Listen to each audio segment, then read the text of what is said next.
On Easter Sunday morning, my son-in-law pushed a stack of transfer papers across the breakfast table and coldly told me the house was too large for a man living alone. My daughter stood behind him with her arms crossed, unable to look me in the eye, while my 10-year-old granddaughter quietly asked Grandpa, "Where are you going?" I did not argue. I calmly signed every page. He thought he had just taken my $1.2 million home, but moments after I walked out, I made one phone call that set everything in motion. Welcome back to Wise Revenge.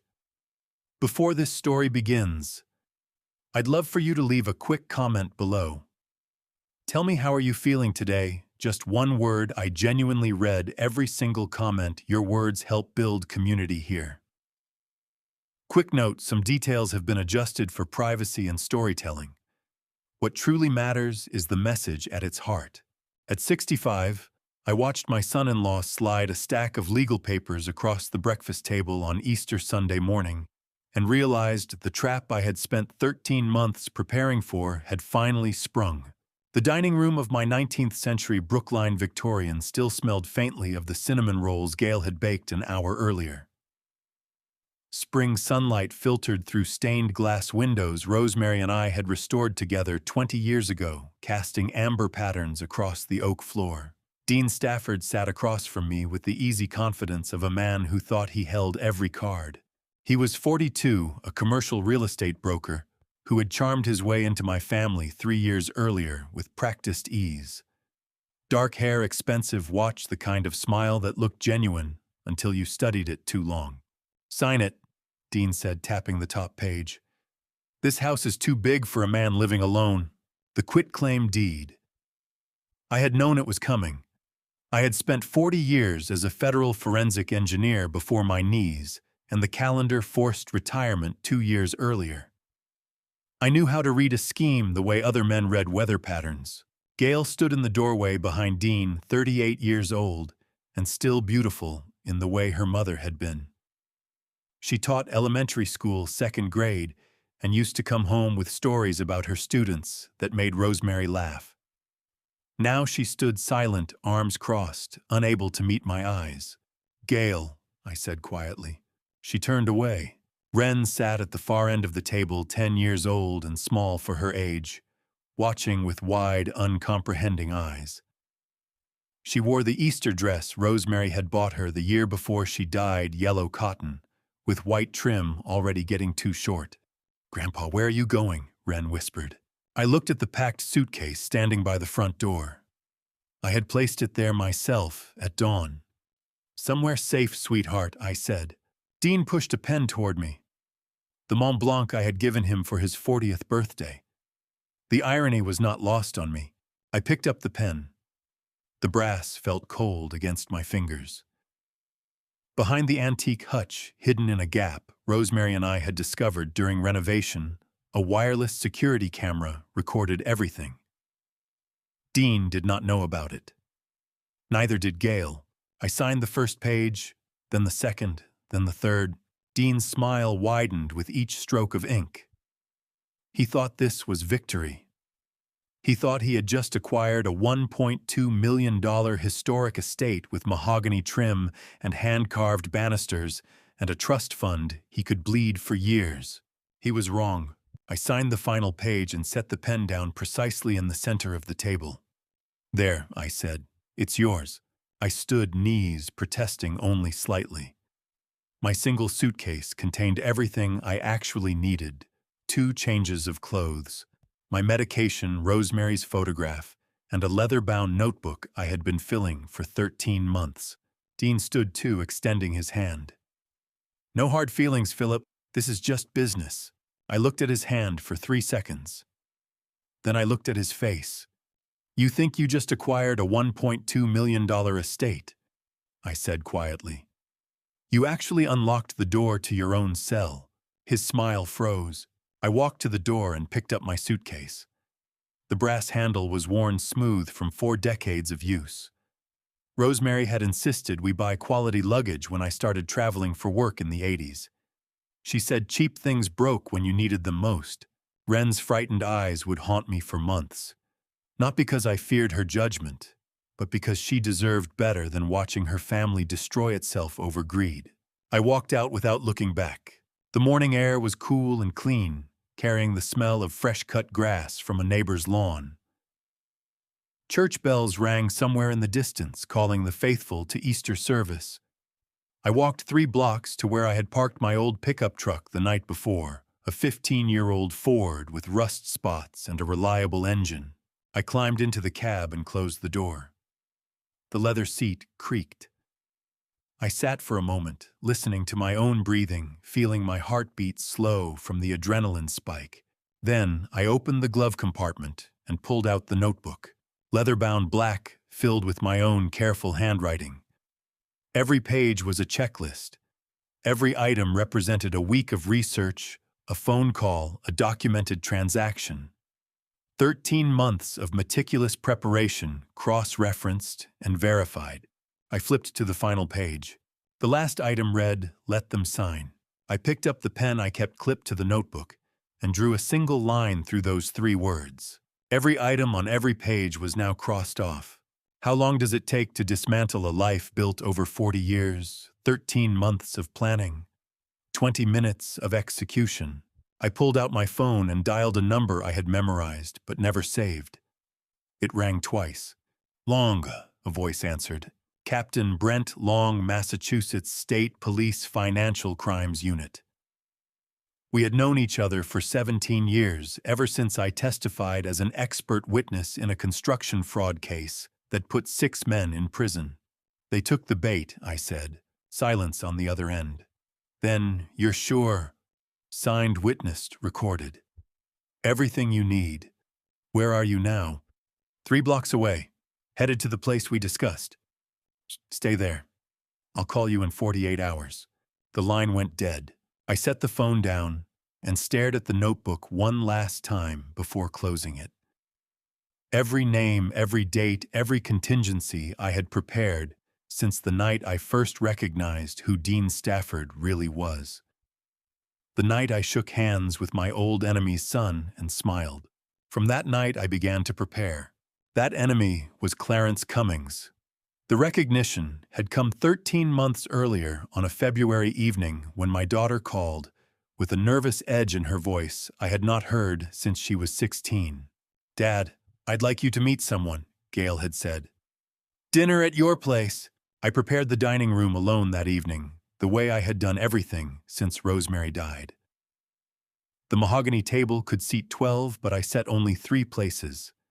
Silver candlesticks, linen napkins embroidered with our initials. I made roast chicken because Gail used to request it as a child. She arrived at 7 with a man I had never seen. "Hi, Dad, this is Dean Stafford. We've been seeing each other for 6 months." Dean stepped forward with the confident handshake of a man who closed real estate deals for a living. Navy blazer, crisp, white shirt, no tie. At 42, he carried himself like someone who had learned early how to make people trust him. "Mr. Townsend, it's an honor," Dean said. "Gail's told me so much about you." "All good, I hope." "She says you spent 40 years making sure buildings didn't fall down and putting away the people who cut corners." I glanced at Gail. She looked happy in a way I had not seen since before Rosemary got sick. Green dress touching Dean's arm, the way people do when they are still discovering each other. "Forensic engineering," I said. "Infrastructure failures. When something went wrong, I figured out why." "And testified in court," Dean added. We sat down to dinner. The chicken came out perfectly. I poured wine, a Pinot Noir from my last anniversary trip with Rosemary. Dean asked thoughtful questions about my career, seemed genuinely interested in the technical details of load-bearing failures and materials science. "Gail mentioned you worked on that infrastructure project," Dean said. "The one that made national news. Must have been incredible seeing a case through from evidence to conviction." That last word, conviction, lingered a half-second too long. I watched him as he spoke about commercial real estate, how he had built his business from nothing, how Boston's market was unforgiving but rewarding. He was charming, attentive to Gail, respectful to me. Everything a father might hope for. In the years since Rosemary's death, I still set 3 places at the table before remembering. That night, the third chair finally held someone, just not someone I could trust. Dean reached across the table for the wine bottle. "Let me pour you another glass, Mr. Townsend," he said. His sleeve pulled back as he lifted the bottle. I saw the tattoo. Small, black ink. Right wrist. A hammer, crude line work, the kind done in someone's basement rather than a professional shop. I had seen that exact tattoo 15 years earlier. My hand stayed steady on my wine glass. My face did not change. 40 years of testifying in federal court had taught me how to control every muscle, every micro-expression. But my mind was cataloging details the way it had been trained to do. Size approximately 1 inch square. Placement 2 inches above the wrist bone. Design claw hammer handle angled 30 degrees left. Line work amateur uneven depth. Identical. 15 years ago, I had testified in a federal corruption trial involving a bridge collapse in western Massachusetts. 3 workers died when a support beam failed during construction. My investigation revealed the contractor had substituted substandard materials and falsified inspection reports. The contractor's name was Clarence Cummings. During the investigation, I had photographed everyone on that job site. One of Cummings's workers had the same hammer tattoo on his right wrist. Clarence Cummings went to federal prison for 5 years. At sentencing, he had stood in the courtroom and looked directly at me. "You think you've won?" Clarence had said. "But I'm a patient man, Mr. Townsend. I remember faces." The judge had him removed. Now, nearly 15 years after Clarence Cummings entered prison, his son sat in my dining room pouring wine and smiling at my daughter. "Please," I said, setting down my glass. "Call me Philip. Welcome to the family." Dean's smile widened. "Thank you, sir. That means a lot." Gail reached over and squeezed my hand. "I'm so glad you like him, Dad. How long does revenge wait?" 15 years, apparently. Long enough to let your enemy retire, grow comfortable, believe the past has released its grip. They stayed for another hour. We talked about Gail's work at the elementary school, about Dean's property development projects, about whether they might move in together. I smiled and nodded and asked fatherly questions while my mind ran through every implication. Clarence Cummings had waited until I retired, until I no longer held federal credentials, until he assumed my legal connections would dissolve with my career. He had sent his son to infiltrate my family, to position himself close to my assets, to execute whatever long-game revenge he had been planning. That assumption would be his fatal mistake. When they left, Gail hugged me at the door. "Thanks for being so welcoming, Dad," she said. "I was worried you'd be protective." "You deserve someone who makes you happy," I said. I watched them drive away into the February night. Then I went down to the basement. The archived case files were in waterproof boxes on steel shelving.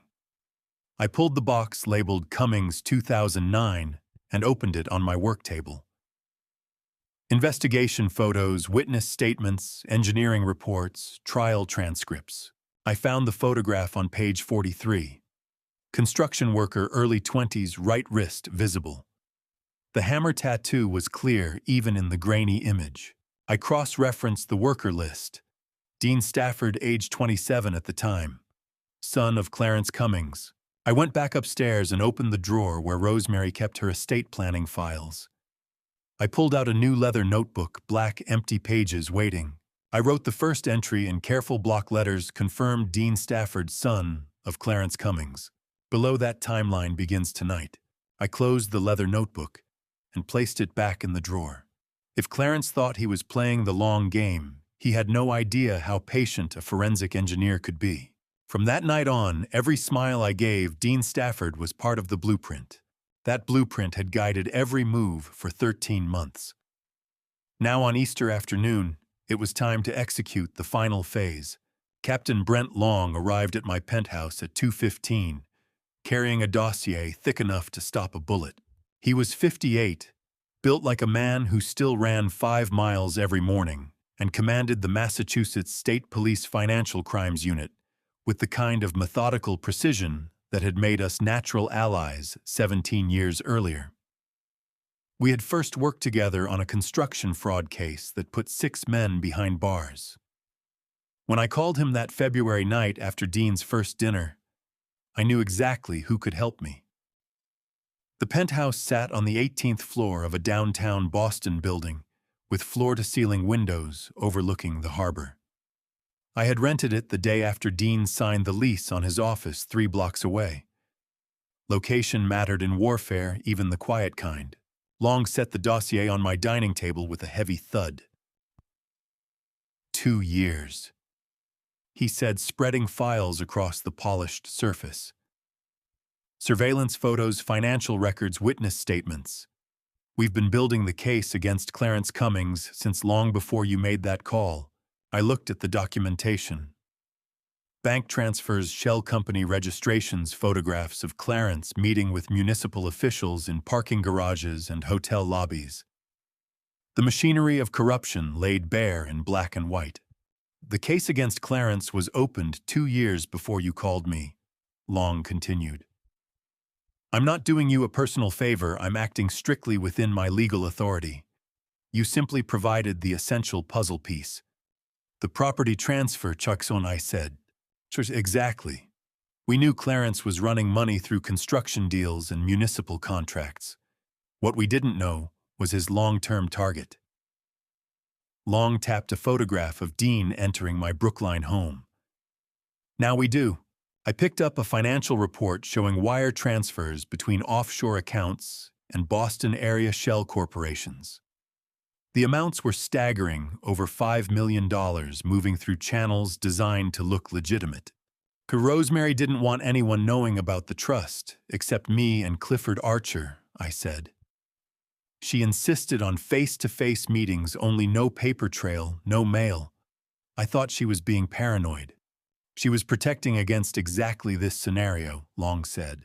He placed another photograph on the table. Clarence Cummings, standing on a street corner 2 blocks from Dean's real estate office, talking on a cell phone. The image was dated 1 week ago. Clarence was photographed near Dean's office last week, Long said. He has no idea we know. I stared at the photograph. Clarence, at 68, looked harder than he had 15 years ago. Prison had a way of calcifying men, turning whatever softness remained into something dense and unforgiving. Rosemary had understood something. I spent decades learning the most dangerous threats don't announce themselves with violence. They arrive smiling, asking about your career, pouring wine at family dinners. I had been 50 years old when I first investigated Clarence Cummings, spring of 2009. A pedestrian bridge collapsed during construction in western Massachusetts, killing 3 workers. I was brought in to determine cause of failure. The steel support beams had failed under load, not because of design flaws, but because the beams themselves were substandard. I ran metallurgical tests on the salvaged material. The carbon content was 30% below specification. Someone had substituted inferior steel and forged the inspection documents to hide it. The procurement trail led to a contractor named Clarence Cummings. At the federal trial, I testified for 3 days. I explained load-bearing calculations, materials, science, fracture mechanics.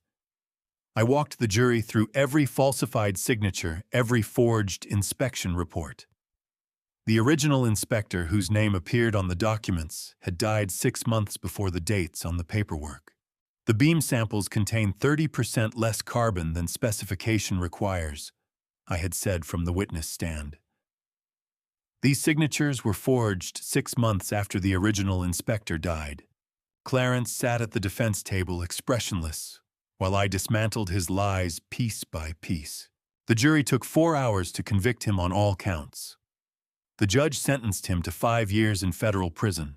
After sentencing, as the marshals prepared to take him away, Clarence had turned and locked eyes with me across the courtroom. "You will regret this," he had said. 4 words: quiet, certain.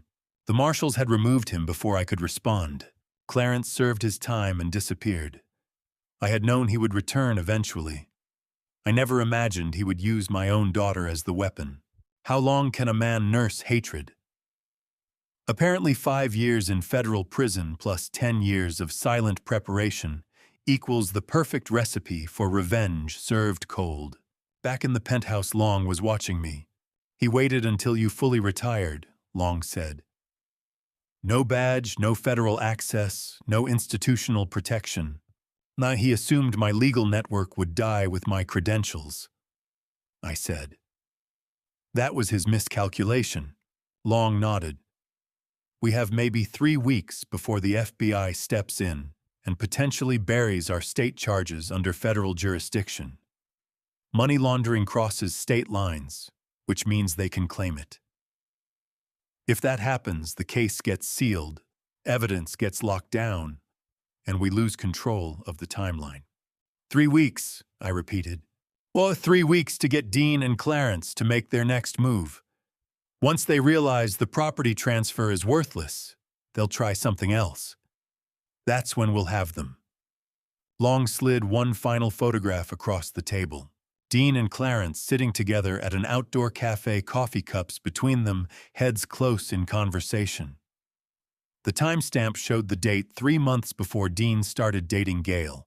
15 years of waiting, 13 months of infiltration, 3 weeks until federal intervention potentially derailed everything. Clarence had built his revenge with the patience of a man who had nothing but time. He had no idea I'd been building something longer. What I had been building was Rosemary's final gift. A legal fortress 8 years in the making. Monday morning, Dean Stafford walked into the Suffolk County Registry of Deeds, carrying the signed quitclaim deed and the confidence of a man who believed he had just acquired a historic property worth over $1 million. I wasn't there to watch, but Long had positioned a surveillance team in the parking lot. They sent me the photographs later. Dean, in a dark suit leather briefcase, walking through the registry entrance at 9:30, with the kind of stride that came from closing deals and counting commissions. He approached the recording counter where Helen Gallagher sat behind a computer terminal that had seen 2 decades of property transfers. She was in her mid-40s with the practiced skepticism of someone who had processed every attempted fraud the city had to offer over 23 years. Dean slid the quitclaim deed across the counter. I need this recorded, he said. Gallagher pulled the document toward her, scanned the property address, and typed it into her system. Her fingers paused on the keyboard. She frowned slightly, retyped the address, and waited for the screen to refresh. Sir, this property was placed into a revocable living trust in 2016, she said. The document you signed transfers beneficial interest only. Dean's smile didn't falter. I'm sorry, what does that mean? Checked, it means you don't own the property. You own an interest in the trust that holds the property, but the trust entity itself retains legal title. You cannot sell, mortgage, or control this property without written authorization from the trustee. And who's the trustee? Gallagher looked at her screen. According to our records, Philip Townsend remains the sole trustee with full discretionary authority. The surveillance photo Long sent me showed the exact moment Dean understood. His face didn't change dramatically, no collapse, no visible panic, but his hand went still on the counter and his jaw tightened by perhaps a 1/4 inch. There must be a mistake, Dean said. No mistake, sir. The trust filing is clear. The property also carries state historic landmark status, which means any sale or significant alteration requires state approval and committee review. That process typically takes 6 to 18 months. Dean stood at the counter for 11 seconds without speaking. Long's team timed it. Then he took the deed back, folded it carefully, and walked out. But in truth, she never truly left.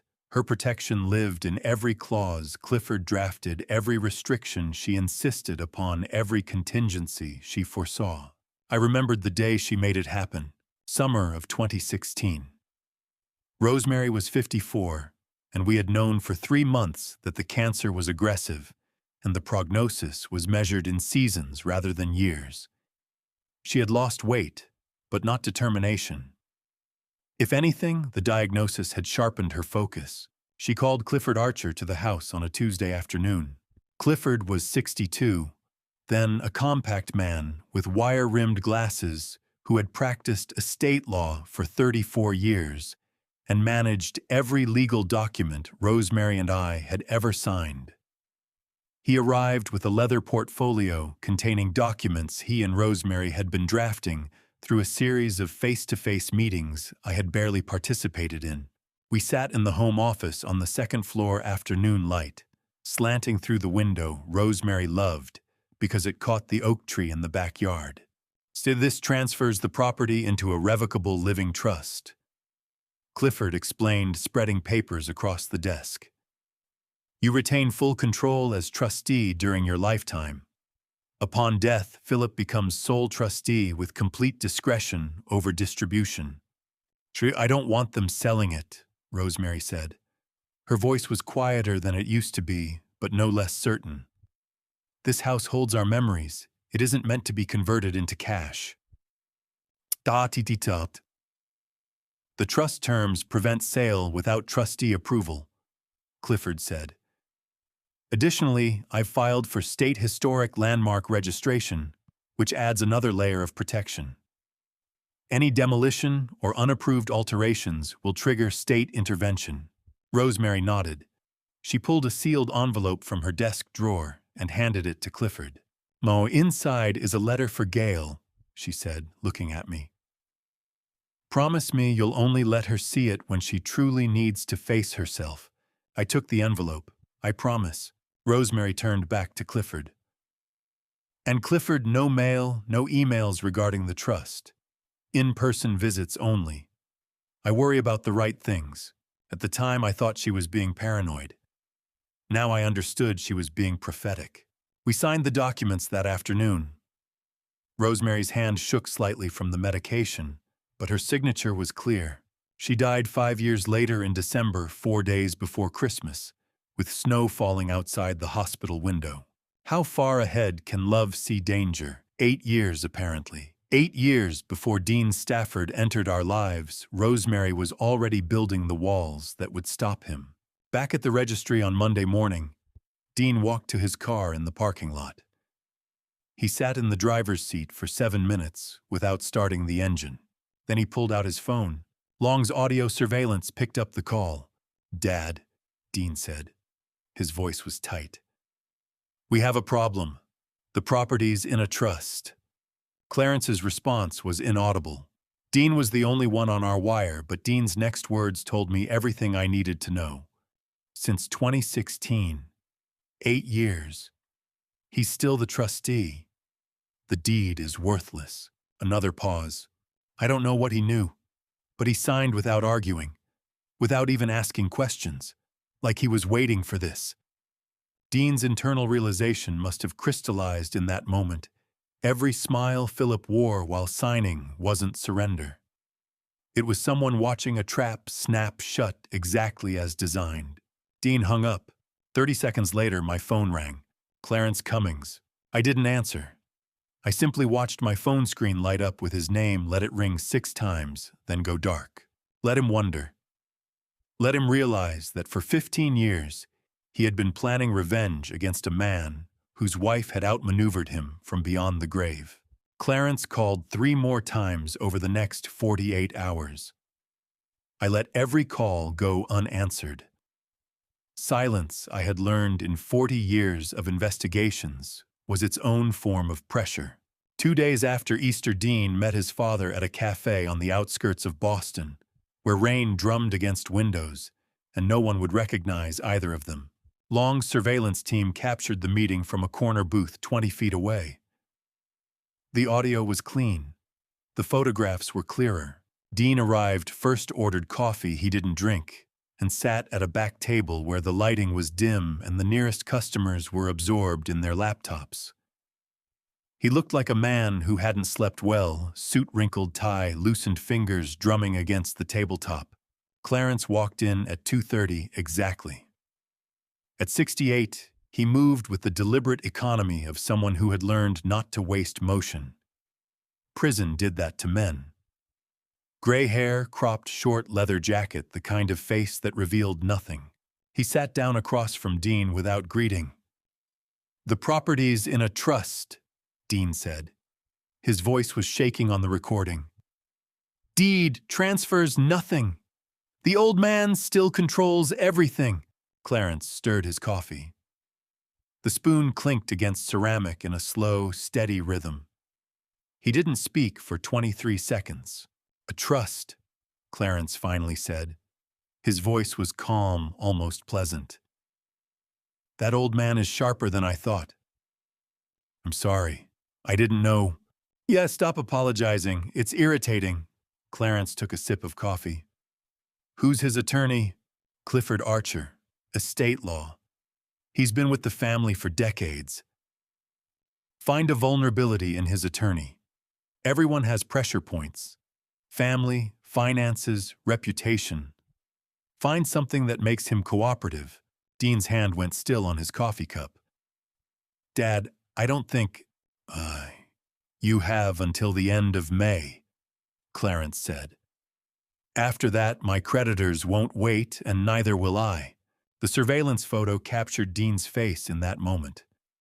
The realization settling in that his father viewed him as a tool, not a son. As disposable as any other asset in a long game. Clarence stood dropped cash on the table for both coffees and walked out. Dean sat alone for another 11 minutes before leaving. Revenge is patient mathematics. Clarence had calculated 15 years. I had calculated 13 months. But neither of us had properly accounted for a 10-year-old girl's love. The next evening, my phone rang at 8:45. Unknown number. I almost didn't answer. Then something made me pick up. "Hello?" Jump. Ren's voice was barely a whisper. My hand tightened on the phone. "Ren, where are you?" "In bathroom, at the house. I'm not supposed to call you." Her voice wavered. "I miss you. Dad said you went on vacation, but I don't believe him. Are you okay?" For the first time since Easter morning, the professional composure I had maintained for 13 months cracked. My voice softened in a way it hadn't since Rosemary died. "I'm okay, sweetheart. I'm just taking care of an important matter. When are you coming back?" "Soon, I promise. Mom's been crying. She won't tell me why. And Dad gets angry when I ask about you." Ren's breath caught. "Did I do something wrong?" "No, you did nothing wrong. None of this is your fault. I saved my allowance, $12. I can help if you need money." The absurdity of it, this child offering her allowance while her father tried to steal a fortune, nearly broke something inside me I had kept carefully locked away. "Keep your money, sweetheart. Buy yourself something that makes you happy. I just want you to come home." "I will. I promise I will." I heard a door open in the background, heavy footsteps. "I have to go," Ren whispered, and the line went dead. For the first time since Easter morning, I wasn't thinking 3 moves ahead like the forensic engineer I had been. I was thinking like the grandfather I still needed to be. I set the phone down and walked to the window overlooking downtown Boston. The city lights reflected off rain-slicked streets 18 floors below. Somewhere out there, Clarence was planning his next move. Dean was calculating pressure points, and Ren was hiding in a bathroom afraid to ask questions in her own home. I picked up the silver-framed photograph of Rosemary from the side table. Taken on our 30th anniversary, her smile genuine, her hand resting on mine. "You see that?" I said aloud to her, as I often did in the empty penthouse. "That frightened whisper in the dark. That's why I cannot stop." Rosemary had understood something fundamental that Clarence never would. This wasn't about revenge for a bridge collapse 15 years ago.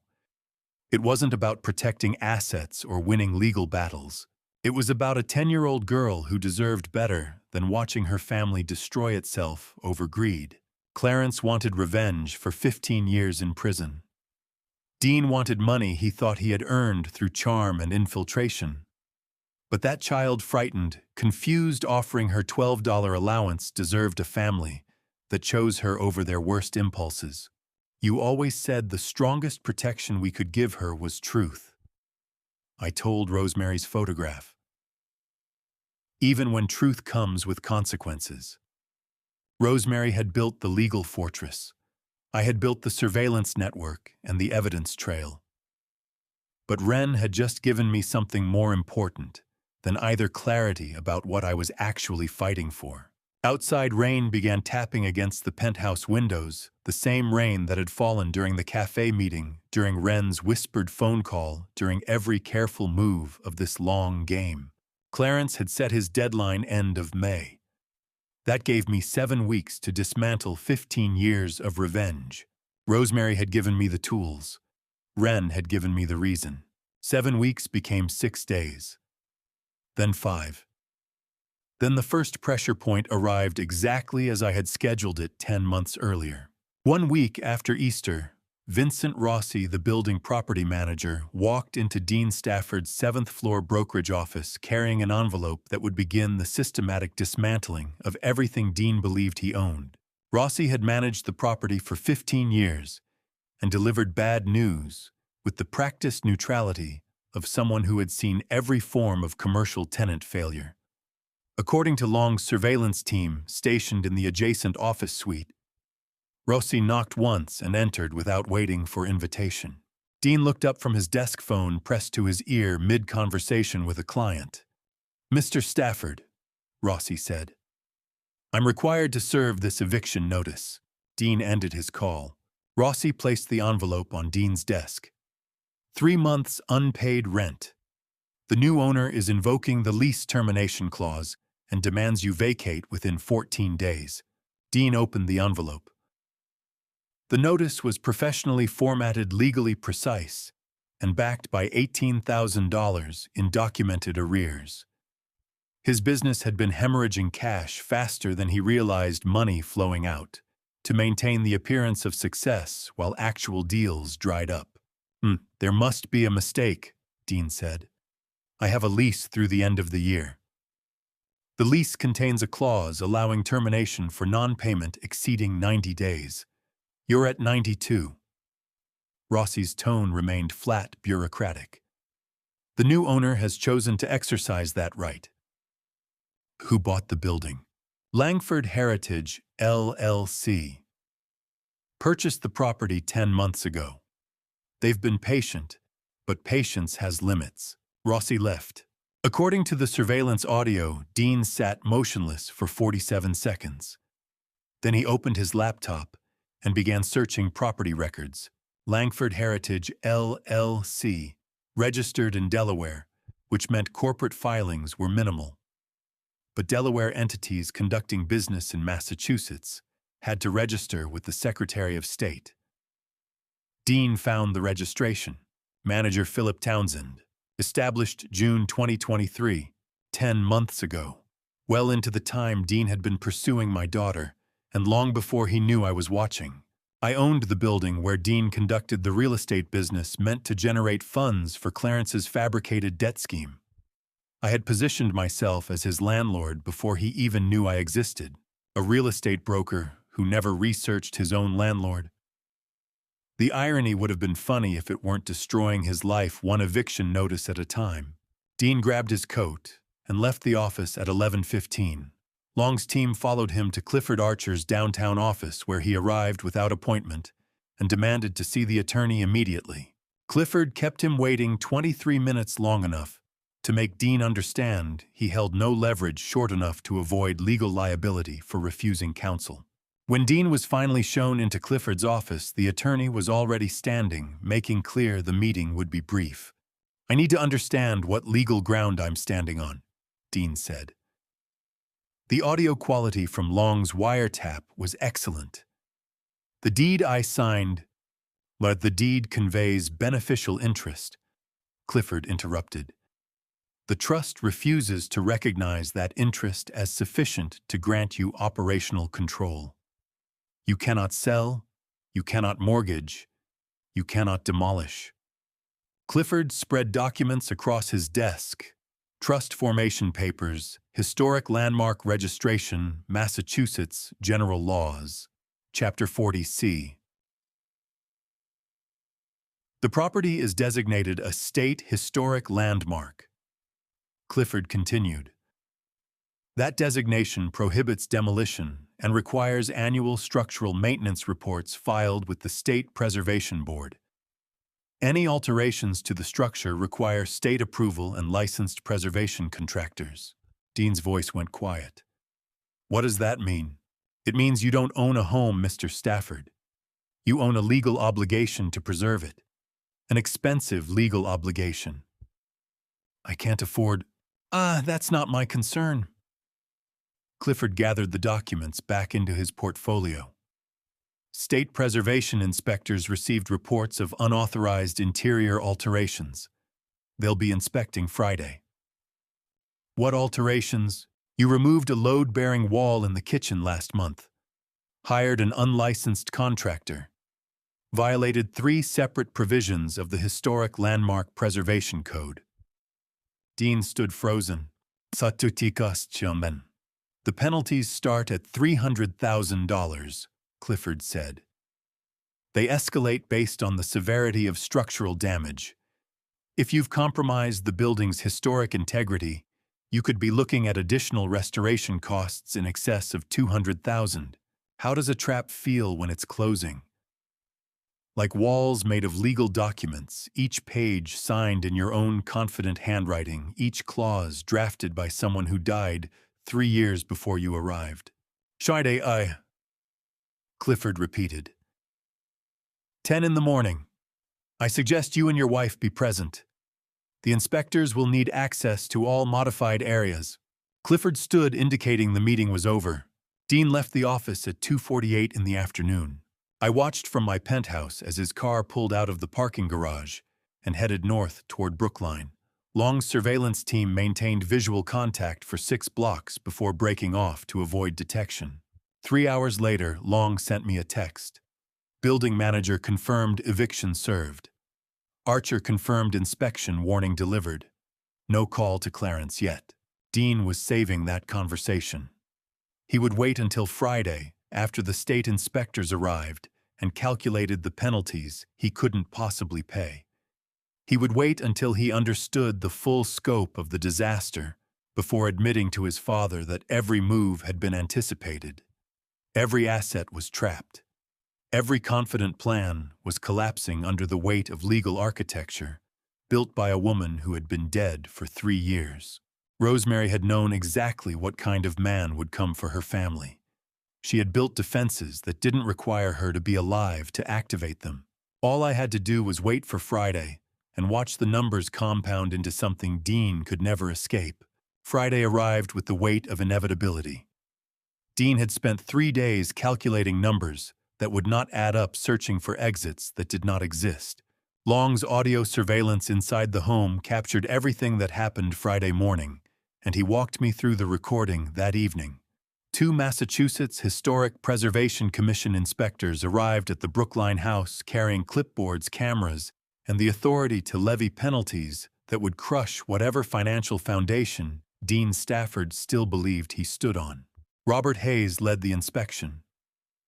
He had documented 3 decades of landmark violations with the meticulous disdain of someone who had seen beautiful architecture destroyed by ignorance and greed. At 61, he approached historic preservation with the fervor some people reserved for religion. Long's surveillance team had positioned audio devices in the home's ventilation system 2 weeks earlier during a scheduled furnace inspection Dean never questioned. The recording quality was exceptional. Hayes and his colleague arrived at 9:30. Dean opened the door wearing the kind of forced smile that came from 3 sleepless nights. "Mr. Stafford," Hayes said, "we're here regarding reported structural alterations." Gail stood in the hallway behind Dean Wren beside her. I could hear the child's breathing on the recording, quick and nervous. "Wren, honey," Gail said quietly. "Let's go to the backyard. You can show me the flowers we planted." Gail's voice carried something I had not heard in months, a mother protecting her daughter from witnessing damage she could not prevent. She was not defending Dean anymore. She was protecting Wren from watching her stepfather destroy himself. Their footsteps retreated down the hall. A door opened and closed. Hayes walked directly to the kitchen. The wall between the kitchen and dining room had been partially demolished, a load-bearing structure reduced to exposed studs and dangling electrical wires. Dean had hired an unlicensed contractor off Craigslist for $800, thinking he was saving money on what he called cosmetic updates. He had just destroyed a wall that had stood for 144 years. Hayes photographed the damage from 6 angles. His colleague took measurements and made notes on a tablet. "This load-bearing wall was altered without commission approval," Hayes said. His voice was calm, clinical. "Under Massachusetts General Laws, Chapter 40C, that constitutes a minimum $300,000 violation." Dean's response came after a 5-second pause. "I did not know. We were just updating the kitchen." "Ignorance of landmark designation is not a defense, Mr. Stafford. The property has been registered since 2016. That information is publicly accessible and was disclosed in your deed transfer documents." Hayes pulled a citation form from his clipboard and began filling it out with deliberate precision. "Additionally, you are subject to mandatory restoration to original 1880s specification. The Commission requires certified historical contractors. Estimated cost $200,000. Total financial obligation $500,000. Payment due within 60 days. The sound on the recording was Dean's breathing slightly faster, slightly shallower. "I cannot pay that," Dean said. "That is not the Commission's concern." Hayes handed him the citation. "Failure to pay or restore will result in additional daily penalties of $5,000, plus potential criminal charges for willful destruction of protected property. You'll receive formal documentation within 7 business days." Hayes and his colleague left at 10:15. Dean stood in the kitchen for 9 minutes without moving. Then he walked upstairs. A door closed. The surveillance picked up muffled sounds that might have been Dean breaking something or Dean breaking down. Either way, the result was the same. Monday afternoon, Long called me from State Police Headquarters. "I finished the comprehensive financial audit on Clarence," he said without preamble. "The picture is worse than we thought." I set down the engineering report I had been reviewing and walked to the penthouse window. "And how much worse?" "Clarence does not owe money," Long said. "He is laundering it. Past bribery precedes roughly $1.8 million running through your property as the cleaning mechanism. I had suspected financial crimes beyond simple revenge, but the scope was larger than I had calculated. The house was never about revenge against me," I said. "It was financial infrastructure." "Exactly. The debt story was theater. The real plan was to acquire your property, run dirty money through a series of renovation contracts and inflated appraisals, then sell it clean. The historic designation actually helped his plan restoration work on landmark properties can justify enormous invoices that are harder to audit. Except he cannot sell what he does not control. Correct. Which is why he is now exposed with $1.8 million in illicit funds and no way to legitimize them." Long paused. "But we have a problem. FBI Financial Crimes Unit is already tracking Clarence independently for wire fraud connected to municipal contracts. If they step in first and claim federal jurisdiction, our state corruption charges could vanish. Evidence gets sealed. Witnesses get federal protection deals. We lose everything. How long do we have? 2 weeks, maybe 3. 15 years of Clarence's planning, 13 months of yours, And everything now depends on whether federal bureaucracy moves faster than state justice. 2 weeks. The $500,000 penalties would break Dean within 60 days. The money laundering evidence would bury Clarence permanently, but only if we moved before the FBI claimed jurisdiction and locked everything behind federal walls we could not penetrate. "Send me everything," I said. "Timeline evidence maps, contact protocols. Already in your encrypted folder." Long hung up. I opened my laptop and pulled up the files he had uploaded. Financial network diagrams showing Clarence's shell corporation's bribery payments from 6 municipal officials' wire transfers through 3 countries. The architecture of corruption laid bare. 2 weeks felt like 2 minutes when measured against 15 years of planning. But in those compressed days, pressure creates fractures, and fractures reveal what people are truly made of. Tuesday evening, Gail Townsend knelt alone in the bedroom she had once shared with Hope, and now shared with a stranger searching the floor, safe for insurance documents Dean claimed they needed for the restoration penalties. I watched on the security camera feed I had installed 3 months earlier. The camera was positioned inside a smoke detector. Dean had never bothered to inspect one of 17 monitoring devices throughout the house, all legally placed on property I still technically controlled through the trust. Gail spun the combination lock her mother's birthday, a code Rosemary had set years ago and never changed. The safe door swung open, revealing insurance folders, old tax returns, and a sealed envelope wedged behind everything else. The envelope was cream-colored, slightly yellowed at the edges. Rosemary's handwriting on the front, clear and deliberate for Gail, open when ready to hear truth. Gail pulled the envelope free and stared at it for 18 seconds. The surveillance timestamp marked each moment. She opened it carefully, preserving the seal, as if some part of her wanted to be able to close it again and pretend she had never looked. Inside was a single page dated 8 years earlier, summer of 2016. I knew what it said because Rosemary had read it to me the night she wrote it, in the same week she signed the trust documents. Gail read in silence, her lips moving slightly, forming words her mother had written from a hospital bed. "Ukulyo, what frightens me most is not my illness," the letter began. "I fear you will be led astray by people who value what you can provide over who you are." Rosemary had known our daughter's vulnerability, the way Gail wanted so badly to be needed, that she sometimes could not distinguish being used from being loved. "Yes, Dean. If you are reading this, someone made you face a truth you were avoiding." The letter continued. "Do not abandon yourself to make others comfortable. You are worth more than what you can give away." Gail finished reading and sat on the bedroom floor holding the letter in both hands. She did not cry. She did not call out. She simply sat there for 11 minutes processing something she was not ready to accept. Then she stood, walked to the bathroom, and held the letter over the sink.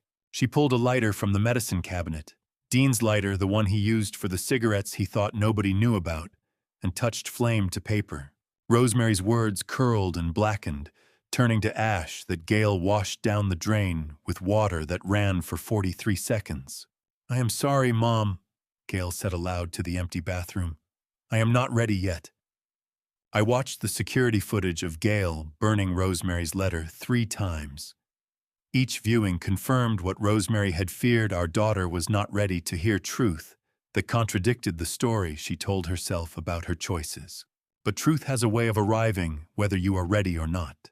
Friday afternoon, Long arrived at my penthouse carrying offshore banking forensics that would make readiness irrelevant. Dean's Cayman Islands account, Long said, spreading documents across my dining table. Opened October 2023. 6 months before he married your daughter. I picked up the account application. Dean's signature, a post office box in Georgetown for correspondence, and a beneficiary designation that listed a woman named Crystal Reeves, not Gail. Who is Crystal Reeves? A former colleague from his previous brokerage. She left Boston in January. Current residence unknown, but Dean's linked email account shows flight searches to Costa Rica, Panama, and 3 other countries without extradition treaties with the United States. Long placed another document on the table: transaction history, showing deposits totaling $87,000 over 6 months. Wire transfers from shell companies, cash deposits structured to avoid reporting thresholds, the architecture of someone building an escape route. He was planning to abandon Ren before he ever became her stepfather, I said. Long nodded. The timeline fits. Secure whatever funds he could extract from your property, and Clarence's scheme file for divorce citing irreconcilable differences, liquidate the account, and disappear with Reeves before Clarence's fake debt deadline triggered consequences. He used my daughter as a vehicle for theft, and Ren as convenient cover for family man credibility. That's exactly what he did. I stood and walked to the window. Below, Boston moved through its Friday afternoon rhythms, people leaving work early, heading to dinner, planning weekends with families they had not betrayed. Was I sending those Cayman records to save Gail, or to weaponize her rage against Dean? Both. Strategic moves and protective instincts are not mutually exclusive when someone threatens your family. Courier these to Gail, I said. Her elementary school address. Monday morning delivery signature required. Long gathered the documents.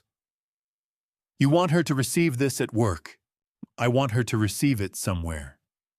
Dean cannot intercept it, cannot explain it away, cannot control her immediate reaction. At school, she'll have time to process before confronting him. She'll have witnesses if she needs them. She'll have space to think. Are you sending this out of concern for Gail? I am sending it because it is the next move on the board. Long studied me for a moment, then nodded. He understood that both things could be true simultaneously, that I could love my daughter and still use her pain as tactical leverage against the man who had created it. Long packaged the offshore evidence in a manila envelope addressed to Gail's elementary school, scheduled for Monday morning delivery. By the time she opened it, Dean would have no idea the final piece of his carefully constructed exit strategy had just become the catalyst for his complete destruction. Rosemary had tried to warn her with love. Now I would show her with evidence. The truth arrived on schedule precisely as I had designed it. Monday morning, Gail Townsend found the manila envelope waiting in her elementary school mailbox between standardized test instructions and a pizza fundraiser flyer. And when she opened it during planning period, the offshore banking records inside redrew every assumption she had made about the man sleeping in her bed. Long surveillance captured her reaction through the school's hallway camera. She sat at her desk for 7 minutes without moving, staring at documents that showed an account opened 6 months before her wedding deposits, totaling $87,000, and a beneficiary named Crystal Reeves, not Gail. Never Gail.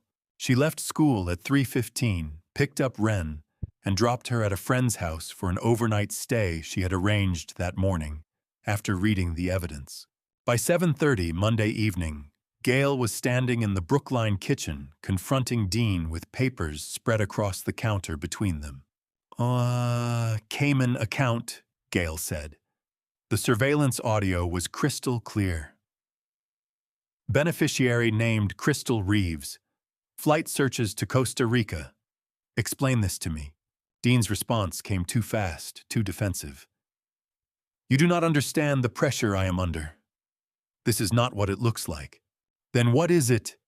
My father, he set all of this up from the beginning. The timeline, the strategy, everything. Gail went very still. From the beginning. You mean from the day you met me? Dean's face changed as he realized what he had just admitted. That is not what I meant. Yes, it is. 3 years of her life. Every smile Dean gave her, every promise he made, every moment she believed she had chosen this path freely. All of it scripted by a man she had never met, seeking revenge for crimes committed before she was born. Gail, listen. Get out, she said quietly. This is my house. Actually, it is not. It is still in a trust controlled by my father. The man you spent 3 years pretending did not exist while you bled his accounts and planned your escape with another woman. Dean grabbed his coat and left at 8:07. The front door slammed hard enough to rattle the stained glass Rosemary and I had restored. I had watched the confrontation unfold through 3 camera angles, knowing Gail was finally seeing what I had seen 13 months earlier. But there was another truth I had discovered that weekend, one I was still wrestling with. Saturday afternoon. 2 days before Gail received the Cayman evidence, I had been reviewing legally collected documents at my penthouse financial records property filings and a bundle of school medical forms Long had obtained through proper channels. Wren's 5th grade health form listed her blood type AB. I almost missed it, almost kept reading. Then my forensic training caught the detail and pulled me back. I opened Dean's driver license information from the surveillance file. Blood type O. I set both documents side by side on my desk. Type O parents cannot produce a type AB child. The genetics are absolute. Type AB requires one parent to contribute the A allele and another parent to contribute the B allele. Type O individuals carry only O alleles. The biological impossibility was irrefutable. Dean was not Wren's father. I picked up Rosemary's photograph from the side table. "This is not my weapon to wield," I told her. "This truth belongs to Gail and Wren, not to my strategy." But I knew Dean would eventually discover it himself. A medical emergency, a school form he actually read, a casual conversation about genetics. The revelation was inevitable, and when it came, his reaction would be uncontrollable. "That is the moment Clarence loses his final pawn," I said to Rosemary's image. "When Dean realizes he raised another man's child while being used as a disposable tool in a revenge scheme. That rage cannot be contained or directed. It simply destroys. In forensic science, we call that a timed mine. You do not detonate it. You simply wait for the inevitable moment when someone steps on ground that was always unstable." I filed the medical documents in a folder marked with Wren's name and placed it in my safe. Not for me to use, but preserved for the day when truth demanded accounting. Tuesday morning at 6 o'clock. Building security called up to my penthouse. "Mr. Townsend, there is a Gail Townsend in the lobby with a child. She says she is your daughter. Send them up immediately." I opened the apartment door as the elevator arrived. Gail stepped out carrying 10-year-old Wren on her shoulder, the child still sleeping in pajamas under a winter coat. Gail's eyes were red and swollen from crying through the night. "And I did not know where else to go," Gail said. Her voice was hoarse. "I cannot go back there." "You do not have to." I stepped aside. "Come in." Gail walked to the sofa and gently laid Wren down, covering her with the throw blanket I kept folded on the armrest. Wren shifted slightly, but did not wake. Gail stood there for a long moment, looking at the child, who had just lost the only father she had ever known, even if that father was a lie. Then Gail turned to me.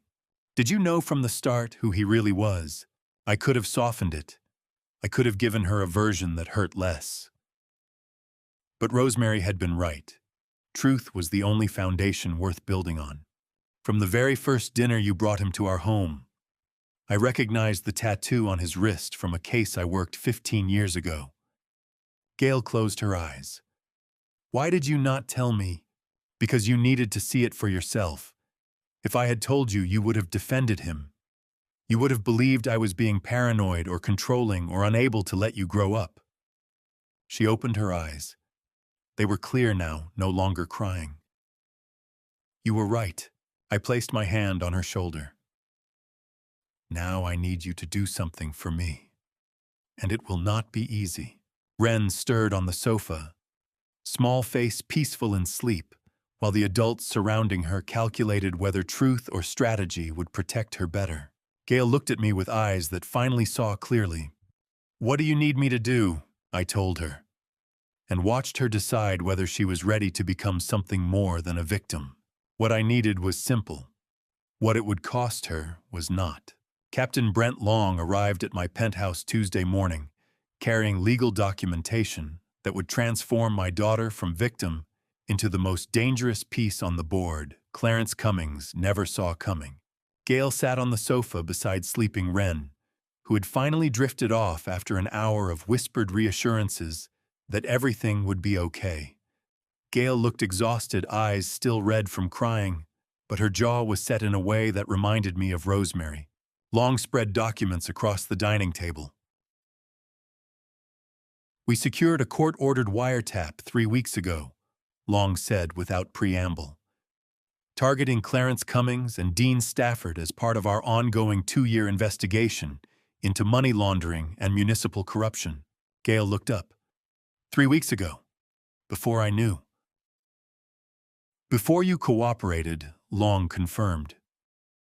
"This investigation existed independent of your involvement. What we need now is your eyewitness testimony to corroborate what the wiretap captures. You want me to wear a wire? No. You will not wear anything. The wiretap operates in specific public spaces where we have legal authorization. We only need you to ensure conversations happen naturally in those locations. Your first-hand eyewitness testimony serves as independent admissible evidence, separate from the recordings." Gail's hands were shaking slightly. She pressed them flat against her knees. "What if Dean realizes what I am doing?" "So, you act naturally," Long said. "No performance required. Just be present. If he contacts you, if Clarence contacts you, you respond normally. You are a wife estranged, but not yet divorced, who might still be convinced to help. That is the role they expect you to play. Let them believe it." Gail looked at me. "You are certain this will protect Wren?" "And I am certain doing nothing will not," I said. "Clarence has spent 3 years positioning Dean to steal from us. He has forged documents, bribed officials, and laundered millions. If we let him walk away, he will do this to someone else's family, someone else's daughter." Gail was silent for a long moment, looking at Wren's sleeping face. "Then I will do it," she said quietly. Long handed her a burner phone, small and anonymous. "Use this for all communication with me. Keep your regular phone active, Dean may track it. If anything feels unsafe, you leave immediately. Your safety is the priority." Gail took the phone. Her hands had stopped shaking. Long left 30 minutes after Gail agreed. I watched her sit beside sleeping Wren, running fingers through her daughter's hair with the gentle repetition of someone preparing for battle, by remembering what is worth protecting. Thursday afternoon, Gail proved she was ready. The restaurant was upscale downtown Boston, white tablecloths, and discreet service, the kind of place where businessmen discuss deals they did not want overheard. Long's team had secured wiretap authorization for the establishment 2 weeks earlier based on Clarence's pattern of meeting municipal officials there. Gail arrived at 1:15 minutes before Dean's scheduled meeting with his father. She wore business casual clothing, carried a paperback novel, and took a table 3 positions away from where Long's surveillance indicated Clarence preferred to sit.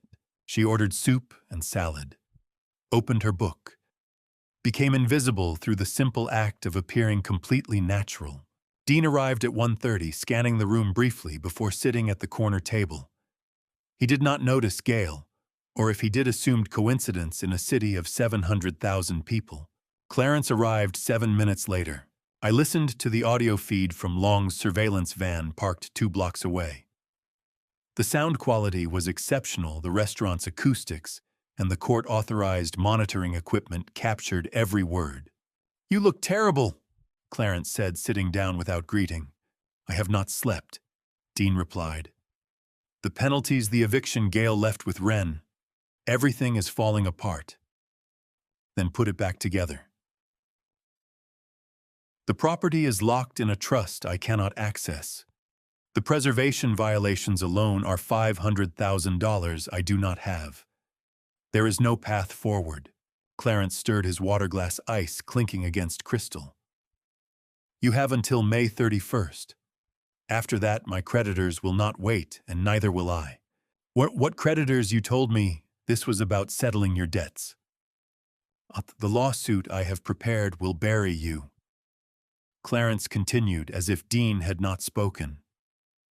Forged contracts showing you received funds you never delivered. Commercial fraud. Criminal charges. Federal prison. Unless you deliver the property liquidation by the deadline. Then you should have been smarter about who you married, Clarence said. His voice was cold, clinical. You had 3 years to position yourself properly. The fact that you failed is not my concern. Dean's voice dropped to something barely audible. I am your son. You are a tool that has outlived its usefulness. May 31st. Find a way or face the consequences. Clarence stood and left at 1:53. Dean sat alone for another 11 minutes, then paid his bill and walked out. Gail waited 5 minutes after Dean left. Then she closed her book, settled her check, and walked 2 blocks east to a coffee shop Long had designated as the safe contact point. She called the burner number Long had given her. I heard every word, Gail said. Her voice was steady, controlled. He threatened Dean with a forged lawsuit if funds are not delivered by end of May. He called his own son a tool. Watching your daughter sit 3 tables from the man who orchestrated her betrayal, calmly turning pages of a book she was not reading, while recording every threat in memory, teaches you something about courage you thought you already understood. Long texted confirmation 2 minutes after Gail's call. Audio clear threats documented timeline established. May 31st deadline meant Clarence believed he still controlled the board. He had no idea the queen he had sacrificed 3 years ago just became the piece that would checkmate him. We had 5 weeks before his fabricated deadline. I intended to use 3. 3 weeks moved faster than 15 years, but slower than revenge wanted. 3 weeks after walking out of my own home carrying a single suitcase, I decided it was time to stop letting Dean Stafford believe he had won anything at all. Saturday afternoon, April 27th, I called Clifford Archer from my penthouse. Schedule a mandatory conference, I said. Monday morning, 10 o'clock. All parties required. Dean Stafford, yourself, and me. Make it clear attendance is not optional. Clifford was silent for 3 seconds. You want to meet with Dean, and I want to show Dean Stafford exactly what he signed away on Easter Sunday. Understood. I'll send certified notice today. Sunday morning, Dean received the summons. Long's surveillance team photographed him signing for the certified mail at 11:15, standing on the front steps of the Brookline house he thought he owned, reading Clifford's formal notice with hands that shook slightly. I spent Sunday evening preparing. I spread every document across my penthouse dining table, trust formation papers, LLC registration filings, investment account statements, property deeds. I rehearsed the presentation with the same clinical precision I had used testifying in federal court for 40 years. Every number, every legal citation, every phrase designed to dismantle assumptions. Monday morning, I dressed in the charcoal suit Rosemary had bought me for our 40th anniversary. I arrived at Clifford's office at 9:45, 15 minutes early. The conference room overlooked Boston Harbor through floor-to-ceiling windows. Mahogany table leather chairs, the quiet authority of a space where fortunes changed hands through signatures and silence. Dean was already there, sitting at the far end of the table wearing a suit that looked slept in. He had dark circles under his eyes and the pallor of someone who had not been eating well. When I walked through the door, he looked up. You, Dean said, just that one word. Me, I confirmed, taking the seat directly across from him. Clifford entered behind me, closed the door, and sat at the head of the table with a leather portfolio. We are here to clarify the current status of all assets related to the quitclaim deed signed on March 31st, Clifford said. His tone was perfectly neutral, legally precise. I opened my briefcase and began placing documents on the table with deliberate care. The helpless old man, Dean, forced to sign papers on Easter Sunday, was about to walk into that conference room and dismantle every assumption that had made Dean smile. I spread the first document across the table. The Revocable Living Trust, I said. Established in 2016 by my late wife, Rosemary. This entity holds legal title to the Brookline residential property. The quitclaim deed you celebrated signing on Easter transferred only beneficial interest. Dean stared at the document. Schautens. Beneficial interest. I continued, which the trust refuses to recognize as sufficient to convey operational control. You cannot sell the property. You cannot mortgage it. You cannot demolish it or modify it without state approval, which you have already violated at considerable cost. I placed the second document. With Langford Heritage, LLC. Registered in Delaware, established June 2023, 10 months before you married my daughter. This entity owns the commercial building housing your real estate brokerage office. You have been paying rent to me for the past 11 months without realizing it. Dean's face went white. Third document, investment accounts, retirement funds, rental properties in 3 states, all held in separate legal entities established over the past 40 years, all completely insulated from the quitclaim deed. I stacked the documents neatly and looked directly at Dean. I signed that document willingly, Mr. Stafford. I watched you smile while I put my name on every page. And I still own everything that actually matters. Dean opened his mouth. Nothing came out. The preservation penalties you owe are your responsibility, I continued. The eviction notice on your office stands. The trust will not release control of the residential property. You have gained exactly nothing.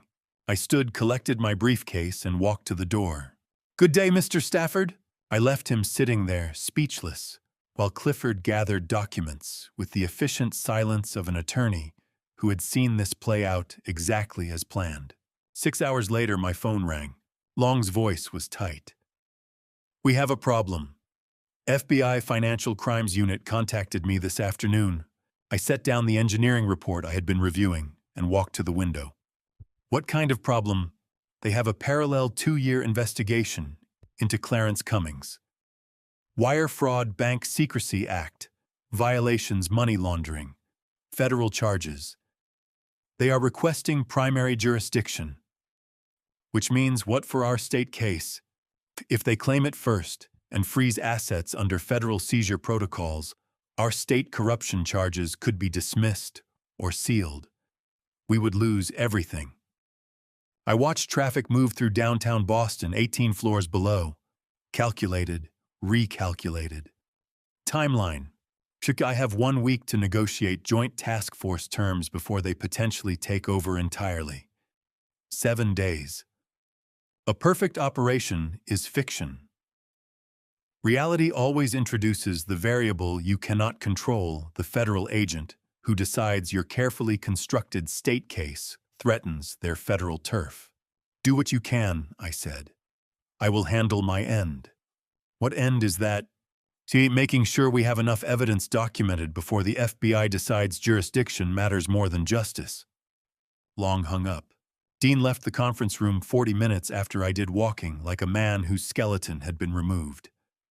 Long texted 6 hours later with the FBI ultimatum: 7 days to coordinate federal-state cooperation, or watch 15 years of Clarence's revenge and 13 months of my preparation disappear into jurisdictional bureaucracy. Rosemary had given me the tools. The FBI had just started a clock I had not anticipated. 7 days to negotiate with the FBI felt like 7 seconds. But while federal agents argued jurisdiction, the evidence kept accumulating. Gail called me that evening and described every detail of what followed. Wednesday morning, she had raised her right hand in a windowless deposition room at Massachusetts State Police Headquarters and sworn to tell the truth about the family that had spent 3 years destroying itself over money that never existed. The room was institutional gray walls, fluorescent lighting, a table bolted to the floor. Long sat across from Gail with a legal counsel from the Attorney General's office and a recording device that captured every word. Gail wore the same professional clothing she wore to teach second grade. Hands folded on the table. Voice steady despite the weight of what she was about to say. "Please state your full name for the record," Long began. "Gail Marie Townsend. And your relationship to Dean Stafford, Ainanus, legally married, currently estranged." Long opened a folder containing surveillance photographs and wiretap transcripts. "Will you please state in your own words what you observed on April 25th at the restaurant downtown?" Gail took a breath. "I observed Clarence Cummings threaten my husband with a fabricated lawsuit if funds were not delivered by May 31st. He stated he had prepared forged contracts showing Dean received money he never actually got. He said it would result in criminal fraud charges and federal prison. Did Mr. Cummings specify what funds he was referring to?" "Now, property liquidation from my father's estate. Money that does not exist because my father still controls everything through legal structures Dean never understood." Long made a note. "And when did you first learn Mr. Stafford's relationship with you was orchestrated by his father?" Gail's voice dropped slightly. "He admitted it directly to me on April 22nd during an argument about offshore bank accounts. He said his father set everything up from the beginning. The timeline, the strategy, everything. Did he specify what 'from the beginning' meant?" "From the day we met, 3 years ago. I was never a person to him. I was a target." The legal counsel leaned forward. "Ms. Townsend, you understand this testimony may be used in criminal proceedings against both your husband and his father?" "Yes." "Are you willing to provide this testimony in open court if required?" Gail looked directly at the attorney. "For my daughter, yes. So she does not grow up thinking this is what family looks like." Long closed his folder. "Your statement provides sufficient foundation for criminal indictment pending federal coordination. Thank you for your cooperation." The deposition concluded at 10:43. Gail signed the transcript and left without looking back. Gail called me 30 minutes after the deposition concluded. She did not cry. She simply said she had done what I asked and needed to pick Ren up from school. Pride and heartbreak sound remarkably similar over a phone line. 2 days later, Clarence Cummings made his final move. Long's surveillance team had eyes on Clarence's apartment that Friday and briefed me the following morning. March 3rd. Clarence sat in his apartment monitoring financial accounts on a laptop he would abandon within the hour. The screen showed Dean's Cayman Islands account, with a notification he had seen before in his years running illicit funds, temporary administrative hold, Federal Banking Authority review. The freeze was not permanent. Not yet. But it was unmistakable. Federal investigators had found the account. They were building a case. The net was tightening faster than he had calculated. Clarence closed the laptop and pulled a single suitcase from his closet. He packed methodically clothes for warm weather cash in 3 currencies passport and a second identity he had maintained for exactly this contingency. He opened his phone and purchased a one-way ticket to a country without an extradition treaty with the United States. Departure tomorrow morning, 6 a.m. Then he called Dean. The phone rang 4 times. Dad." Dean answered. His voice sounded hollow, exhausted. "I have been trying to reach you for 2 days, and I am taking an extended trip out of the country," Clarence said. His tone was conversational, almost pleasant. "Business obligations. You will need to handle your own affairs." Silence on the other end. "Wait, what do you mean? When are you—" Clarence disconnected mid-sentence. He turned off the phone, removed the SIM card, and broke it in half. He would purchase a new phone at the airport with the second identity. Dean was no longer useful. The scheme had collapsed. The property was locked in structures Clarence had not anticipated. The federal investigation was moving faster than state charges. Staying meant prison. Leaving meant survival. Sons like any other tool could be replaced. 15 years. Clarence waited for revenge. 3 years, Dean served as weapon. 72 hours after learning he owned nothing, Dean learned he meant nothing. Dean sat in the half-demolished Brookline kitchen holding his phone, staring at the screen that showed call ended. The kitchen wall he had demolished still gaped open, exposed studs and dangling wires, a constant reminder of the violations that had triggered catastrophic penalties. The preservation notice sat on the counter beside unpaid bills demanding payment within 45 days. $500,000 he did not have. His office had been locked 2 weeks ago. Clients redirected to competitors, business effectively destroyed. Gail had taken Wren and disappeared to her father's penthouse, refusing to answer his calls. And now his father, the man who had orchestrated everything, who had promised this would work, who had positioned Dean for 3 years like a chess piece, had just abandoned him with a 30-second phone call. "When did I step into this trap?" Dean said aloud to the empty kitchen. "When did I become the one they were planning to sacrifice?" No one answered. The house creaked around him, old wood settling the ghosts of Rosemary and Philip's 40-year marriage, watching a stranger sit in ruins he had created. Dean's phone lit up with a number he recognized. His father-in-law, Philip. He answered on the first ring. "Please," Dean said, voice breaking. "Do you know where my father went? Did he tell you anything?" I did not answer when Dean called me that evening, voice breaking, asking if I knew his father had left the country. I let it go to voicemail. Let him sit in that demolished kitchen surrounded by penalties he could not pay, betrayed by the father who used him and the wife who finally saw him clearly. Loneliness is a teacher. Sometimes the only one certain men will listen to. 3 years ago, Rosemary made me promise something that still guides every decision I make. Late November 2021. Boston Medical Center Room 412. The kind of private hospital room where people go to say goodbye with dignity. Rosemary lay in the adjustable bed with pillows propped behind her, afternoon sunlight filtering through half-drawn blinds. Outside the window, autumn leaves drifted past in shades of amber and crimson. The view she had requested, something beautiful to watch while time ran out. The cancer had taken her weight, but not her clarity. At 59, she looked older than her years, but her eyes were sharp-focused, carrying the intensity of someone who knows exactly how many words remain. I sat in the chair I had occupied for 3 weeks, holding her hand. The wedding ring she refused to remove had grown loose on her finger. "We need to talk about Gail," Rosemary said. I had been expecting this conversation, dreading it. "She's strong," I said. "She will be okay." Rosemary's grip tightened slightly on my hand. "She will make terrible choices, Philip. After I am gone, someone will see her grief and use it. Promise me you will not rescue her." The request hit me like cold water. "How can you ask me to stand by and watch her suffer? Because if you save her, she will never learn to save herself."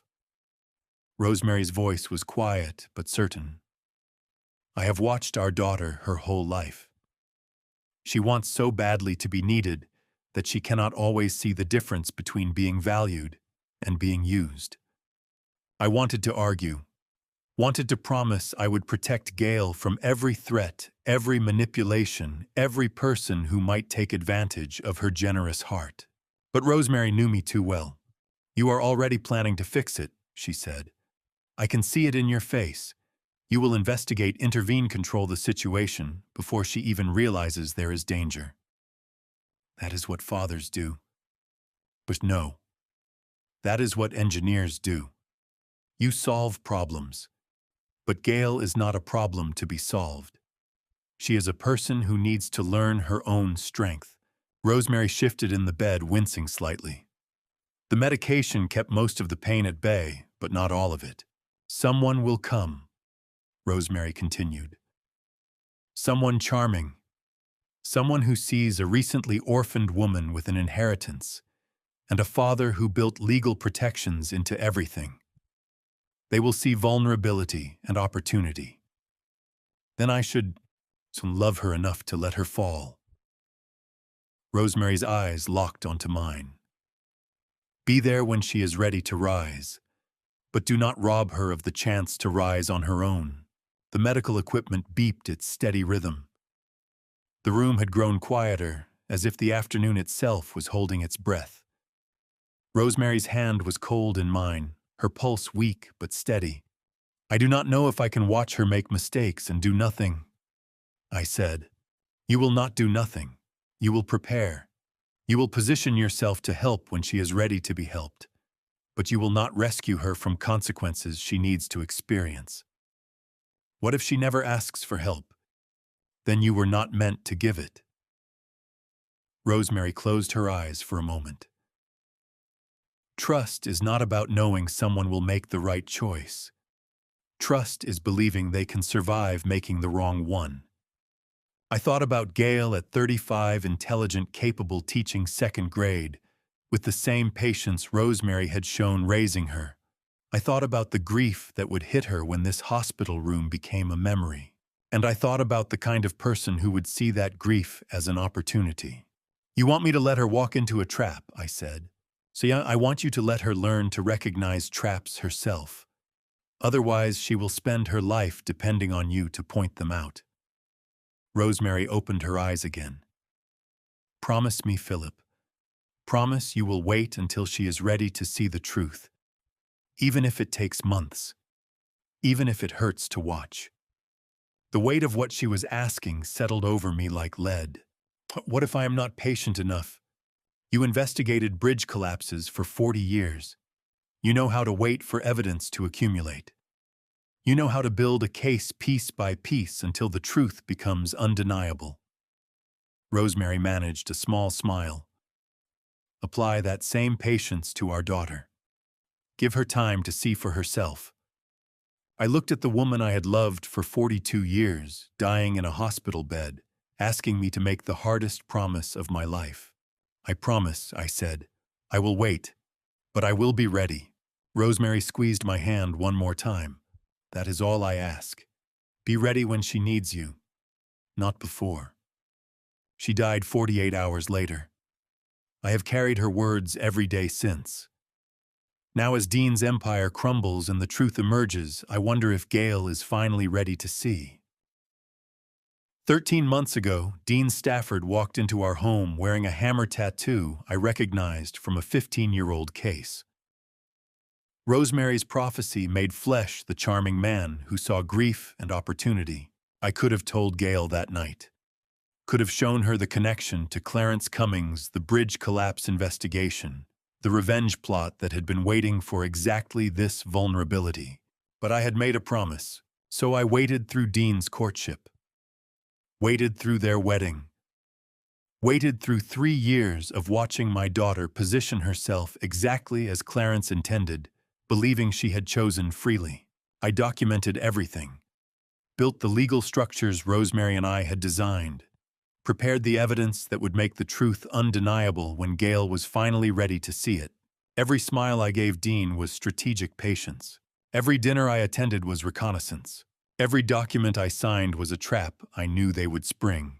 Because Rosemary was right.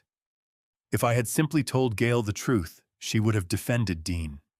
Would have believed I was being paranoid, controlling, unable to let her live her own life. She needed to discover the betrayal herself. Needed to feel the weight of Dean's lies, see the evidence of Clarence's manipulation, understand that her choices had consequences.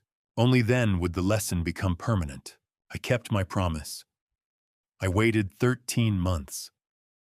I let Gail stumble into the exact trap Rosemary predicted. Now Dean sits alone in a demolished kitchen, abandoned by his father, rejected by his wife, facing consequences he cannot escape. And I still do not know if Gail is strong enough to rise from where she fell. The answer came 3 days later, and it came from Dean Stafford himself in a way I had not anticipated. The security camera I had installed in the hallway adjacent to the dining room captured what happened that afternoon. Dean emptied the file cabinet drawer onto the dining table at 2, hunting for anything Clarence might have missed. Long surveillance captured the audio. Dean was alone in the Brookline house, Wren at school, Gale still at work. The preservation penalties loomed 40 days away. His father had fled the country. His wife had taken refuge with the enemy. He was searching for anything that might give him leverage.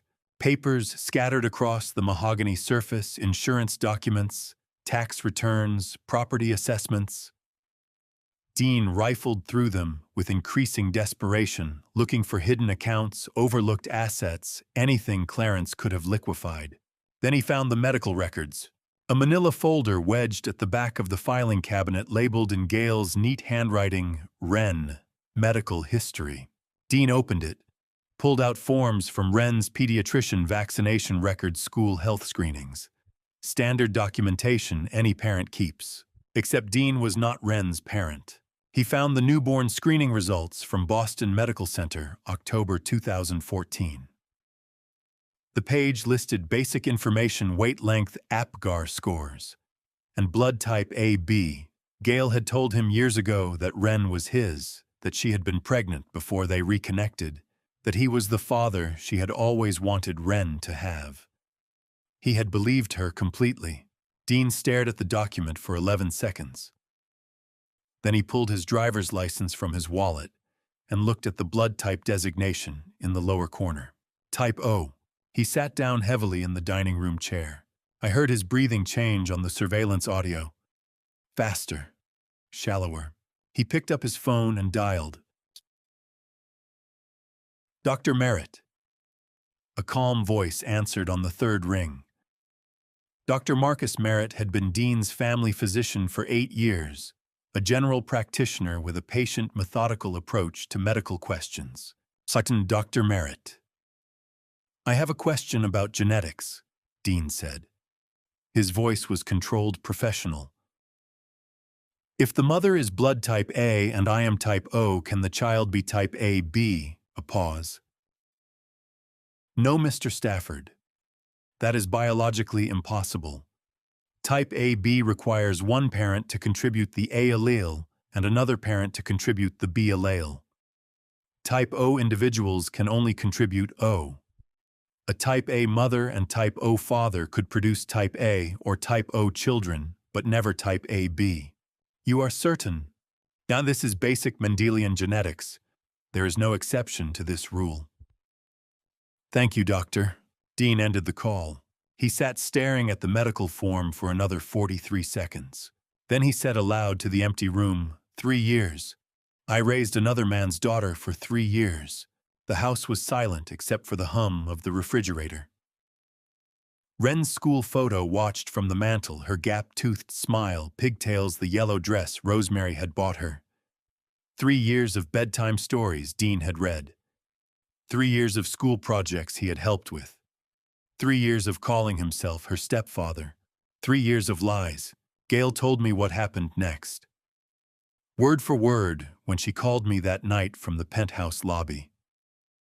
She returned home at 4:30, walking through the front door with her teacher bag over one shoulder, already calling out a greeting before she saw Dean sitting at the dining table. She stopped when she saw the medical records spread in front of him. Who is Wren's father, Gale? His voice was flat, emotionless. The surveillance captured every word clearly. Gale set her bag down slowly. Dean, please, I can explain. Blood type AB. I am type O. Dr. Merritt just confirmed it is biologically impossible for me to be her father. So I will ask you again, who is Wren's biological father? Gale's face went pale. It was before we met. Before any of this. Your father knew, Dean interrupted. His voice was still calm, but something cold had entered it. Your father knew when he arranged for me to meet you. Clarence knew when he orchestrated this entire relationship. Gale shook her head. My father did not arrange. Yes, he did. My father told me directly. He set everything up from the beginning. The coffee shop where we met. The mutual friends who introduced us. All of it scripted. Dean stood. The chair scraped against hardwood. Gale flinched. Clarence married me to his pregnant daughter. used me as cover for a child that was not mine, positioned me to infiltrate your family, steal your father's property, and then let me take the fall for everything when it collapsed. Dean, I am facing criminal charges, 500,000 in penalties I cannot pay. My father has fled the country and abandoned me. My wife lied about the most fundamental fact of our marriage.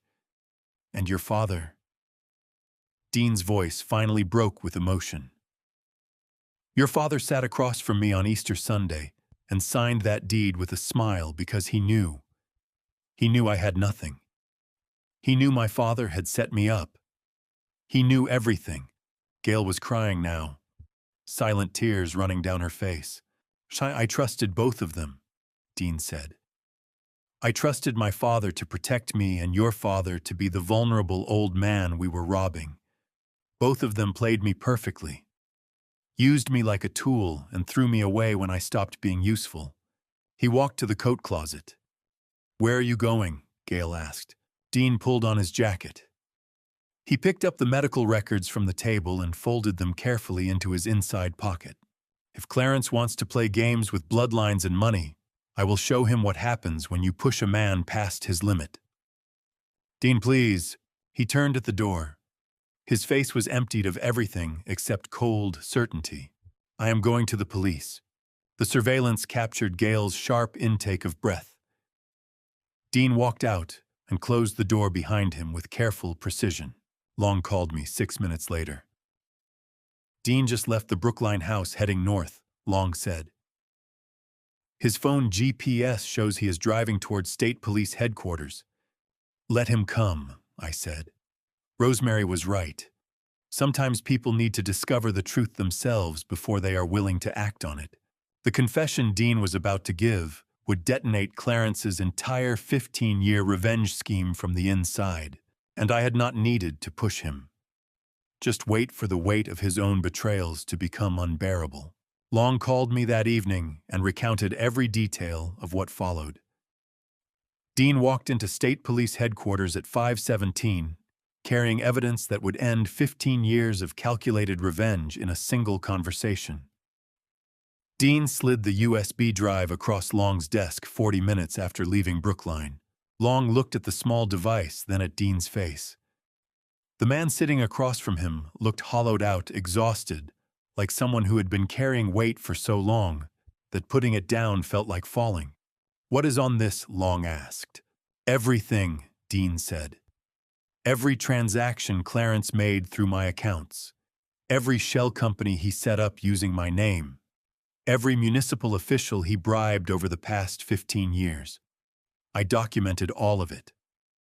Long picked up the drive carefully, as if it might detonate. You are telling me Clarence Cummings ran this operation for 15 years. It's the longer, Dean said. The bribery network started before I was even involved.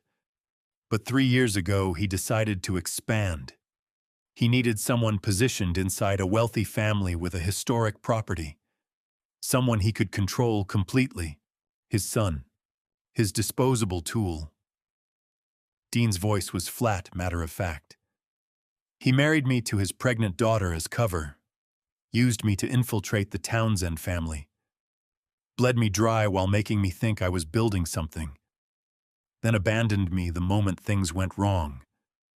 Long opened his laptop and inserted the USB drive. Files populated the screen, spreadsheets, scanned documents, wire transfer records, photographs of cash exchanges. This is more than we found in 2 years of investigation, Long said quietly. I kept records because I knew this day would come. Not this exact scenario. But I knew eventually Clarence would sacrifice me. I needed insurance. Long scrolled through the files. Municipal contracts awarded to companies that existed only on paper. Building permits fast-tracked through inspectors who received unexplained deposits. 15 years of systematic corruption laid bare in meticulous detail. Why come forward now? Dean pulled the medical records from his jacket pocket and placed them on the desk.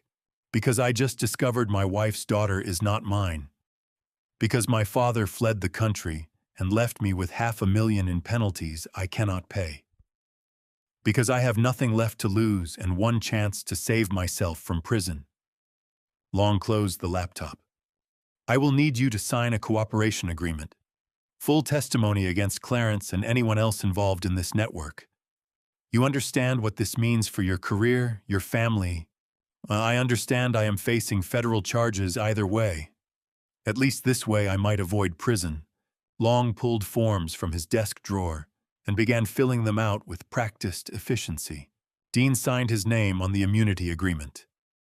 His hand did not shake. Everything he built was gone, but the weight lifted. Long made 3 phone calls. The first to the FBI liaison coordinating the Joint Task Force. The second to the district attorney. The third to me. Dean Stafford just gave us everything, Long said when I answered. Financial records witness testimony enough to secure arrest warrants tonight. FBI is coordinating with us. We are moving on Clarence within the hour. Where is he? Luxury hotel downtown. We have had surveillance on him since he purchased the international ticket. He is packing now. Call me when it is done, I said. I stood at my penthouse window watching the city lights as the sun set over Boston Harbor. Somewhere 18 floors below, Clarence Cummings was folding clothes into a suitcase, believing he had escaped. My phone rang at 7:41. It is done, Long said. He was packing for São Paulo. We have him. I could hear voices in the background, the controlled chaos of an arrest in progress. FBI. 2 agents. Clean coordination. No jurisdictional issues. Your daughter's testimony and Dean's cooperation gave us enough for joint federal-state charges. I heard Clarence's voice through Long's phone, distant but clear. Did Dean talk that coward actually talked? Long did not answer him. Thank you, Captain, I said quietly. But you set this up 13 months ago, Long replied. I just executed the warrant. He hung up. I walked to the side table and picked up Rosemary's photograph. The silver frame caught the lamplight, her smile frozen in that moment on our 40th anniversary, when everything still made sense. It is finished, my love, I said to her image. Clarence will face justice. Dean will testify. The scheme that took 3 years to build collapsed in 3 days. But even as I said it, I knew it was not entirely true. Through the penthouse window, the city lights flickered like distant stars. Clarence's empire, once a constellation of corruption spanning 15 years, collapsed into darkness. But one person still stood in shadow. Gail. My daughter had cooperated with the investigation, had provided sworn testimony, had shown courage I did not know she possessed, but she did not yet understand the full scope of what I had done. Did not know I had recognized Dean from the first dinner. Did not know I had spent 13 months documenting her betrayal while letting her believe she was making free choices. She did not know that her father had loved her enough to watch her fall, and I did not know if she could forgive me for it.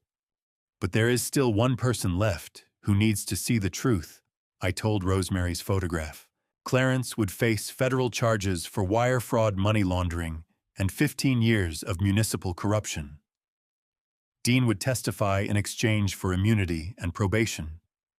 The FBI and state police would prosecute a case that had been building for 2 years. Justice would be served, but justice was not the same as healing.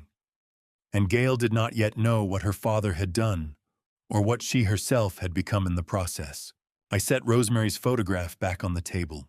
Tomorrow I would have to tell my daughter that I had known from the beginning, that I had watched her marry a man sent to destroy us, that every decision I made was shaped by a promise to let her discover truth on her own terms. Tomorrow I would learn whether Rosemary's wisdom had been correct, whether watching Gail fall had given her the strength to rise. Tonight I stood at my window and watched the city lights flicker while Clarence Cummings sat in handcuffs and Dean Stafford signed away his freedom for immunity. The promise was nearly kept. Clarence would face justice, and I did not know if she was ready to step into the light. She stepped into the light the same night Clarence was arrested. Gail was waiting in my penthouse when I came home, Wren asleep on the leather sofa beside her. I stopped in the doorway, key still in my hand. Gail looked up from where she sat in the chair across from Wren, eyes red from crying, but her posture straight, determined. "Building security let me up," she said. "I told them I was your daughter." "You are," I said, closing the door quietly. I set my keys on the entry table and walked to the sofa. Wren lay curled on her side, still wearing her school clothes, one small hand tucked under her cheek. She breathed the deep, steady rhythm of a child who felt safe enough to sleep. "Dean called me," Gail said. "From the police station. He told me he confessed everything. He told me Clarence has been arrested." I sat in the chair opposite her. "Yes. Did you know?" Gail's voice was quiet but steady. "From the beginning, did you know I was being used as part of their plan?" I looked at my daughter, 38 years old, a second-grade teacher who believed the best in people, who had married a man sent to destroy her family. "Yes," I said. "Your mother made me promise not to rescue you. She said you needed to see the truth yourself or you would never believe it." Gail closed her eyes. A tear ran down her cheek, but she did not wipe it away. "When I trusted him," she said. "I trusted Dean. I thought he loved me. I thought we were building something real. He may have believed that too at first. But Clarence did not give him that option." "Oh, and you—" Gail opened her eyes. "You knew from the first dinner. The night I brought him home. You recognized something. A tattoo on his wrist. From a case I worked 15 years ago. Clarence Cummings's construction company. The bridge collapse that killed 3 workers."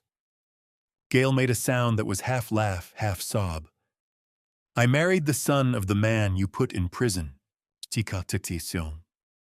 Clarence waited until I retired, until he thought I was vulnerable. He sent Dean to exploit your grief over your mother's death, position himself as your protector, and steal everything we had built. But you let it happen. I documented it happening. There is a difference." Gail stood and walked to the window, looking out at the city lights 18 floors below.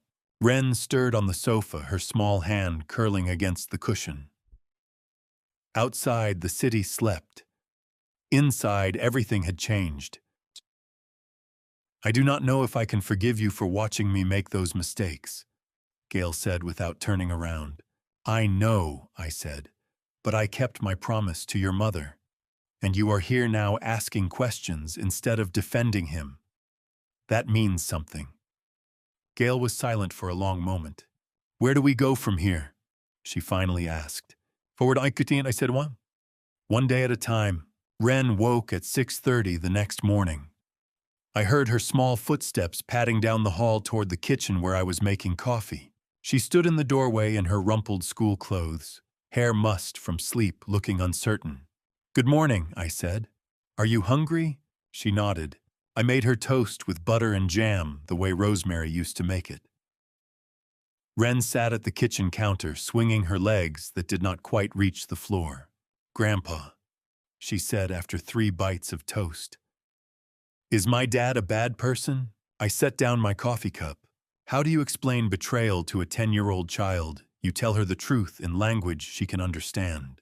"Your dad made bad choices," I said. "That is different from being a bad person. Good people sometimes do wrong things, but they can learn and change." "Will he change?"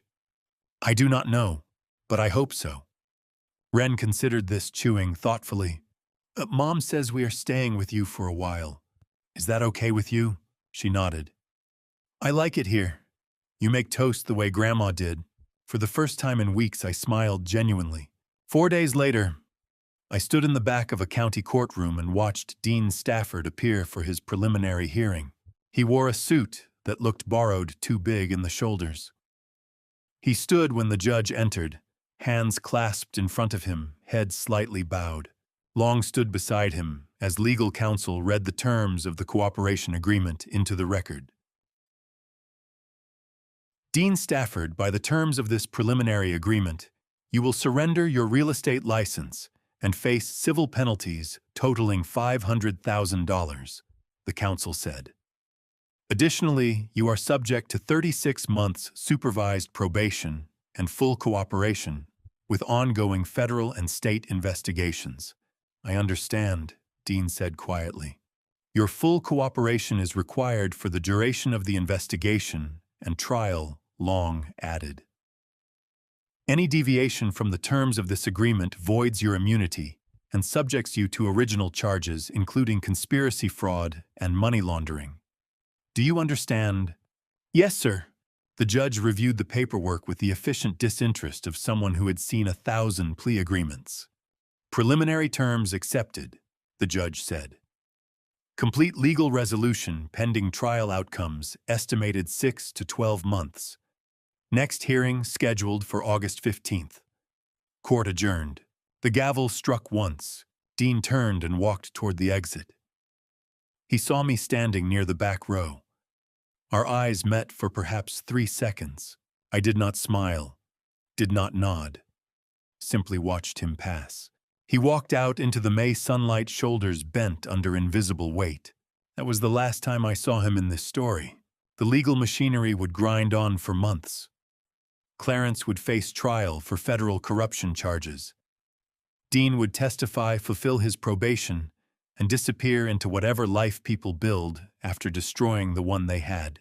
But his role in our lives, in Gail's life, and Wren's life, and mine, had ended. The legal machinery did grind on, but while it ground, life moved forward in smaller, quieter ways. The stained glass window caught afternoon light exactly as Rosemary left it 2 months ago.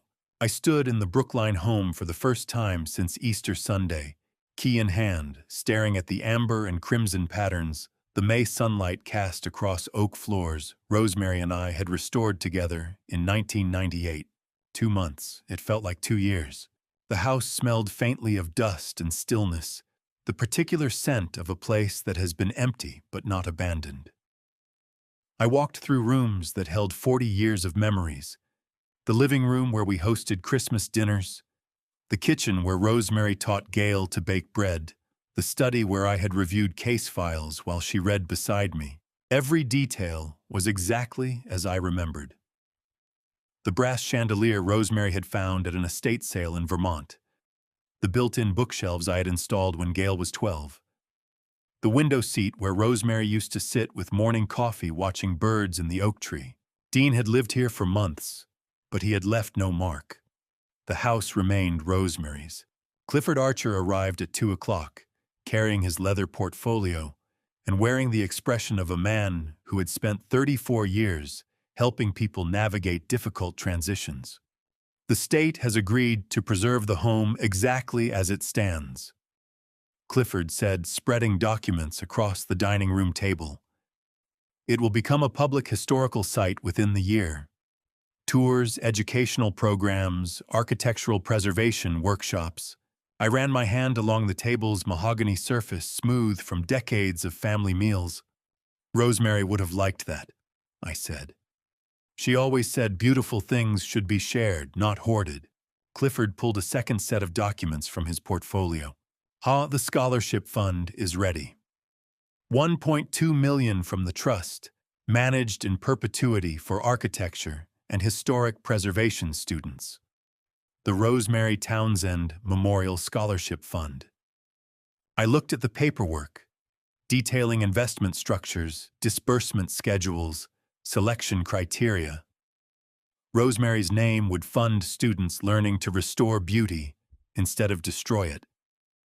The house Clarence tried to steal would teach future generations to preserve rather than exploit. How long until the formal transfer? 6 to 12 months for the state acquisition process. But the scholarship fund is active immediately. First awards will be made this fall. I signed the Memorandum of Understanding with the same pen I had used to sign the quitclaim deed on Easter Sunday. This time I was not pretending. So one more thing, I said to Clifford. I want the first scholarship awarded to a student who lost a parent. Preference to those whose remaining parent showed them how to keep going. Clifford made a note. I will add that to the selection criteria. The old house holds the past. The new farm waits for whatever comes next. Between them, I stood at the pivot point of my life. I left the Brookline house at 3:30 and drove north to Concord. The farm sat on 11 acres of rolling pasture, with a 2-story farmhouse that had been built in 1887 and renovated in 2019. White clapboard siding, green shutters, a front porch that wrapped around 2 sides. I had purchased it in cash 3 weeks earlier, the day after Dean's preliminary hearing. 45 minutes from Boston. Far enough for peace. Close enough for Gail and Wren to visit, if they wanted to. I parked in the gravel driveway and walked up the porch steps. The wood creaked under my weight, good wood solid, the kind that announces your arrival rather than breaking under pressure. From the porch, I could see open pasture stretching toward a tree line of oak and maple. A small barn that needed paint. Empty garden beds waiting for something to grow. I pulled out my phone and took a photograph of the view. Sent it to Long with a simple caption, "New place." His response came 30 seconds later, "Nice. When am I invited for coffee?" I typed back, "When the garden is planted. Come help dig." Long sent a laughing emoji and nothing else. I walked down the porch steps and across the lawn to where the garden beds formed an L shape in the southeast corner of the property. The soil was rich and dark, turned over by the previous owner last fall and left to winter. Birds called from the distant trees.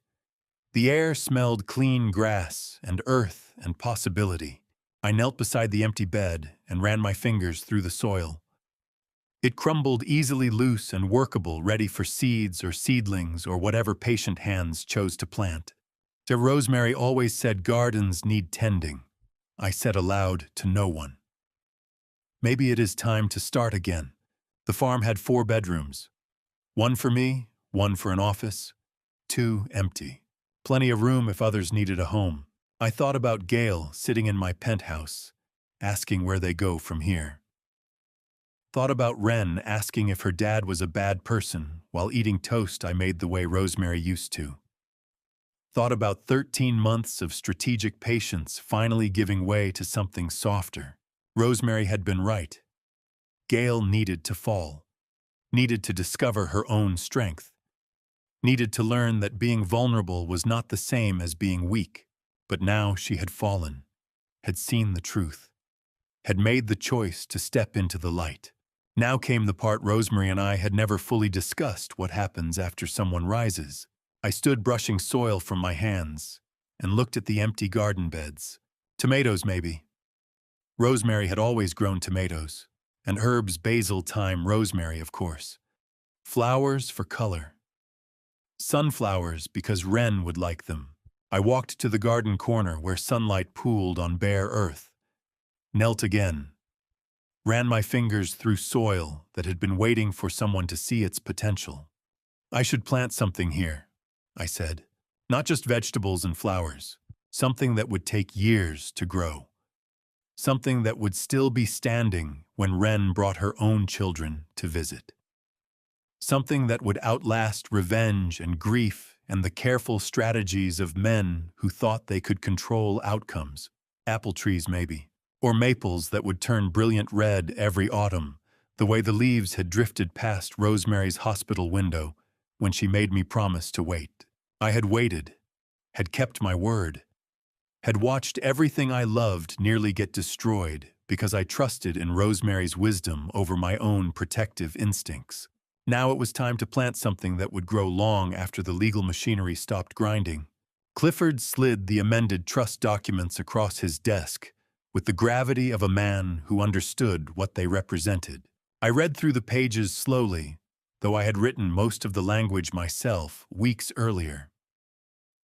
The Rosemary Townsend Memorial Scholarship Fund would award annual grants to students pursuing degrees in architectural preservation and historic conservation. The principal came from liquidating the last of our shared investment portfolio, $1,200,000, that would never run dry if managed correctly. The scholarship fund is permanent, Clifford said. Students will carry Rosemary's name forward for generations. I nodded and turned to the second set of amendments.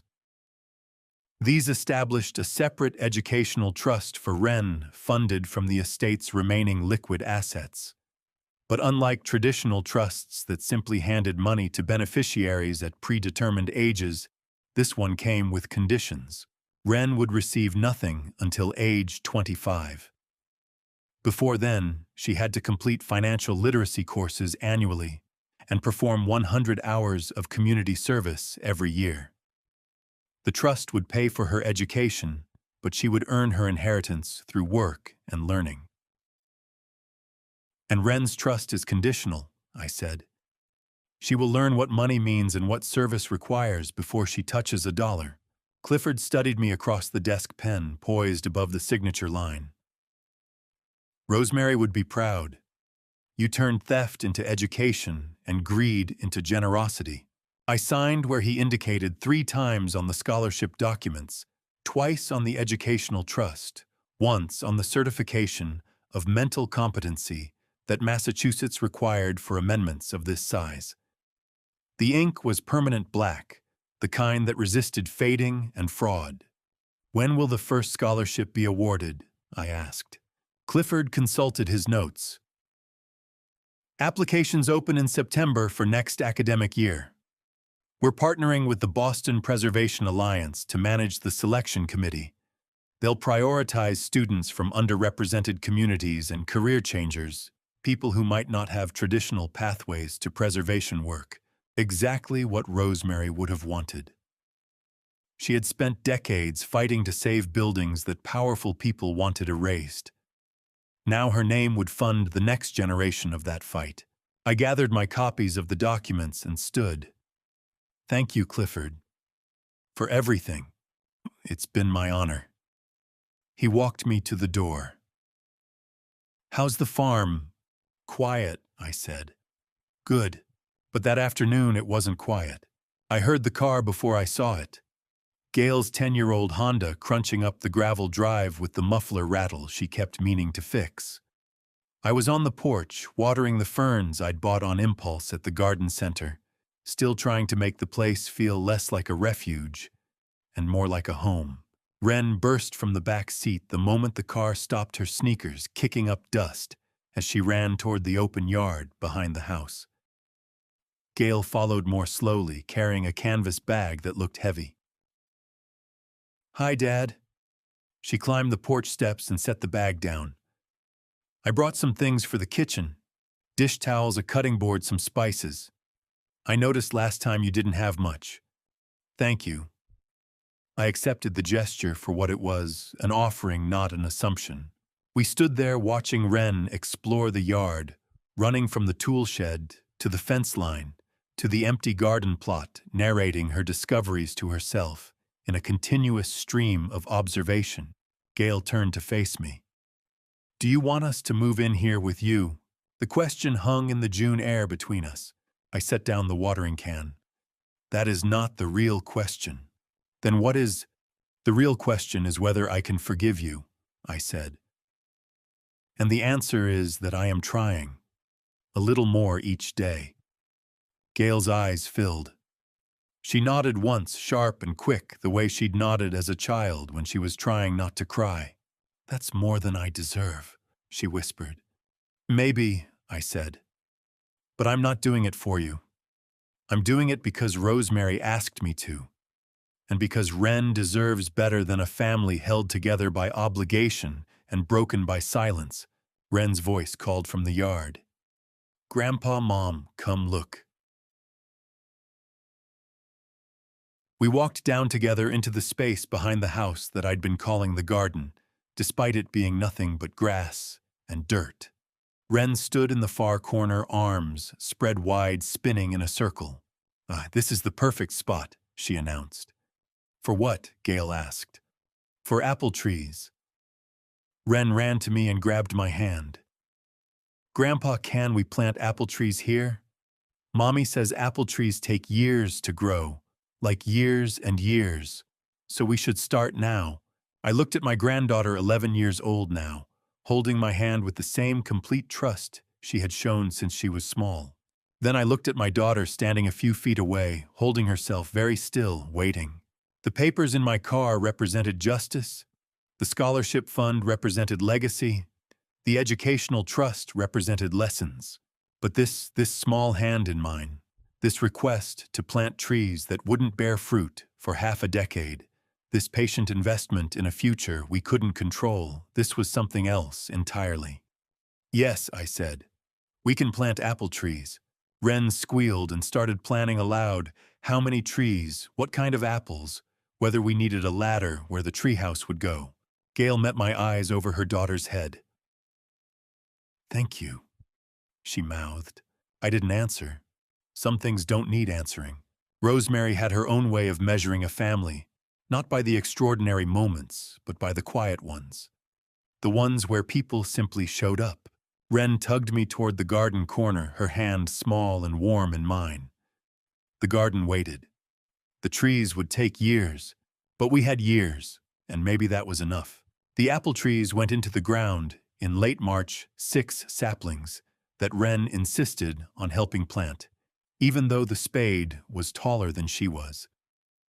By Christmas, they had survived their first spring and summer and autumn, standing bare-branched in the December cold. The Christmas table was simpler than Rosemary's, but the laughter sounded right. 4 people came: Gail Wren, Captain Brent Long, and Long's wife Patricia, a middle school principal, who made everyone laugh within 5 minutes. The turkey was store-bought, the stuffing from a box, the cranberry sauce wearing the ridges from its can. Wren announced she had made the apple pie herself.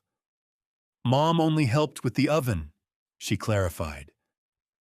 Gail caught my eye and smiled, a real smile, the kind she used to give before everything broke. 8 months had passed since Easter.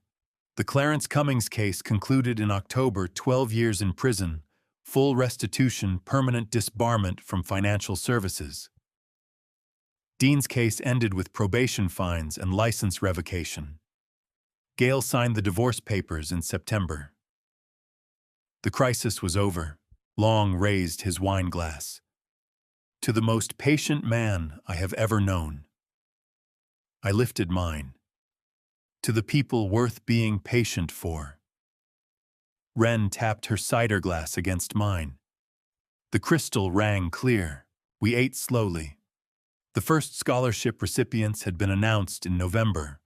A woman returning to finish her historic preservation degree, a veteran studying architectural conservation, a stonemason from Portugal learning American restoration.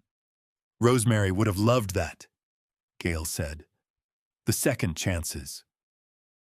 Long and Patricia left around 4, taking pie and promises to return. Gail washed dishes without being asked. I stood on the back porch with coffee, looking at the garden. Grandpa Wren appeared in the doorway, purple coat zipped. "Will you show me the trees?" We walked out together. She ran ahead, checking each sapling with the thoroughness of someone who understood small things matter. "This one's mine," she announced at the smallest tree. She knelt and pulled weeds from around the base without anyone asking. "When will it grow apples?" she asked, not looking up. 3 to 5 years, I said. "Good things take time." She nodded, piled the weeds beside the trunk, then stood and slipped her hand into mine. We stood in the December cold, looking at 6 young trees that would outlive us both if we cared for them. Rosemary used to say you judge a family not by its best days or its worst, but by its ordinary days. By whether people show up, by whether they try. I had spent 13 months choosing right over easy, letting Gail fall, letting her rise, being present without rescuing. And now, here we stood, a grandfather and granddaughter tending trees that wouldn't fruit for years, building something that would outlast everything that tried to destroy us. Behind us, through the farmhouse window, Gail was drying dishes, humming something I couldn't quite hear. Wren's hand was warm in mine. We were finally on the right path. And to you listening to my story, remember this: revenge isn't always about destruction. Sometimes it's about patience. Looking back, I could have confronted them immediately when I discovered what Dean and Gail were doing. I could have called the police, cut them off, protected what was mine. But that would have only proven Clarence right, that I was the kind of man who destroyed families. Instead, I learned that real family justice isn't about winning. It's about waiting for the truth to surface on its own. If you're facing betrayal from people you love, don't make my mistake of thinking you can control their healing. You can't rescue someone from consequences they chose. What you can do is be present without enabling, hold boundaries without abandoning hope. That's the truest form of family justice. I believe God put me through this to teach me that love sometimes means letting go, and that forgiveness is a daily choice, not a single moment. Most dads' revenge stories end with destruction. Mine ended with apple trees and second chances. I'd love to hear your thoughts. Do you think I made the right choice? Would you have done things differently? Leave a comment below. I read them all. If this story touched you, please share it. And if you enjoy Dad's revenge stories that end with hope instead of destruction, subscribe to Wise Revenge for more true stories about family justice. Thank you for staying until the very end. As always, some details have been changed to protect privacy and enhance the storytelling. What I hope you take away is the lesson that family justice is rarely instant, and that the best dad's revenge stories aren't about punishment, they're about redemption.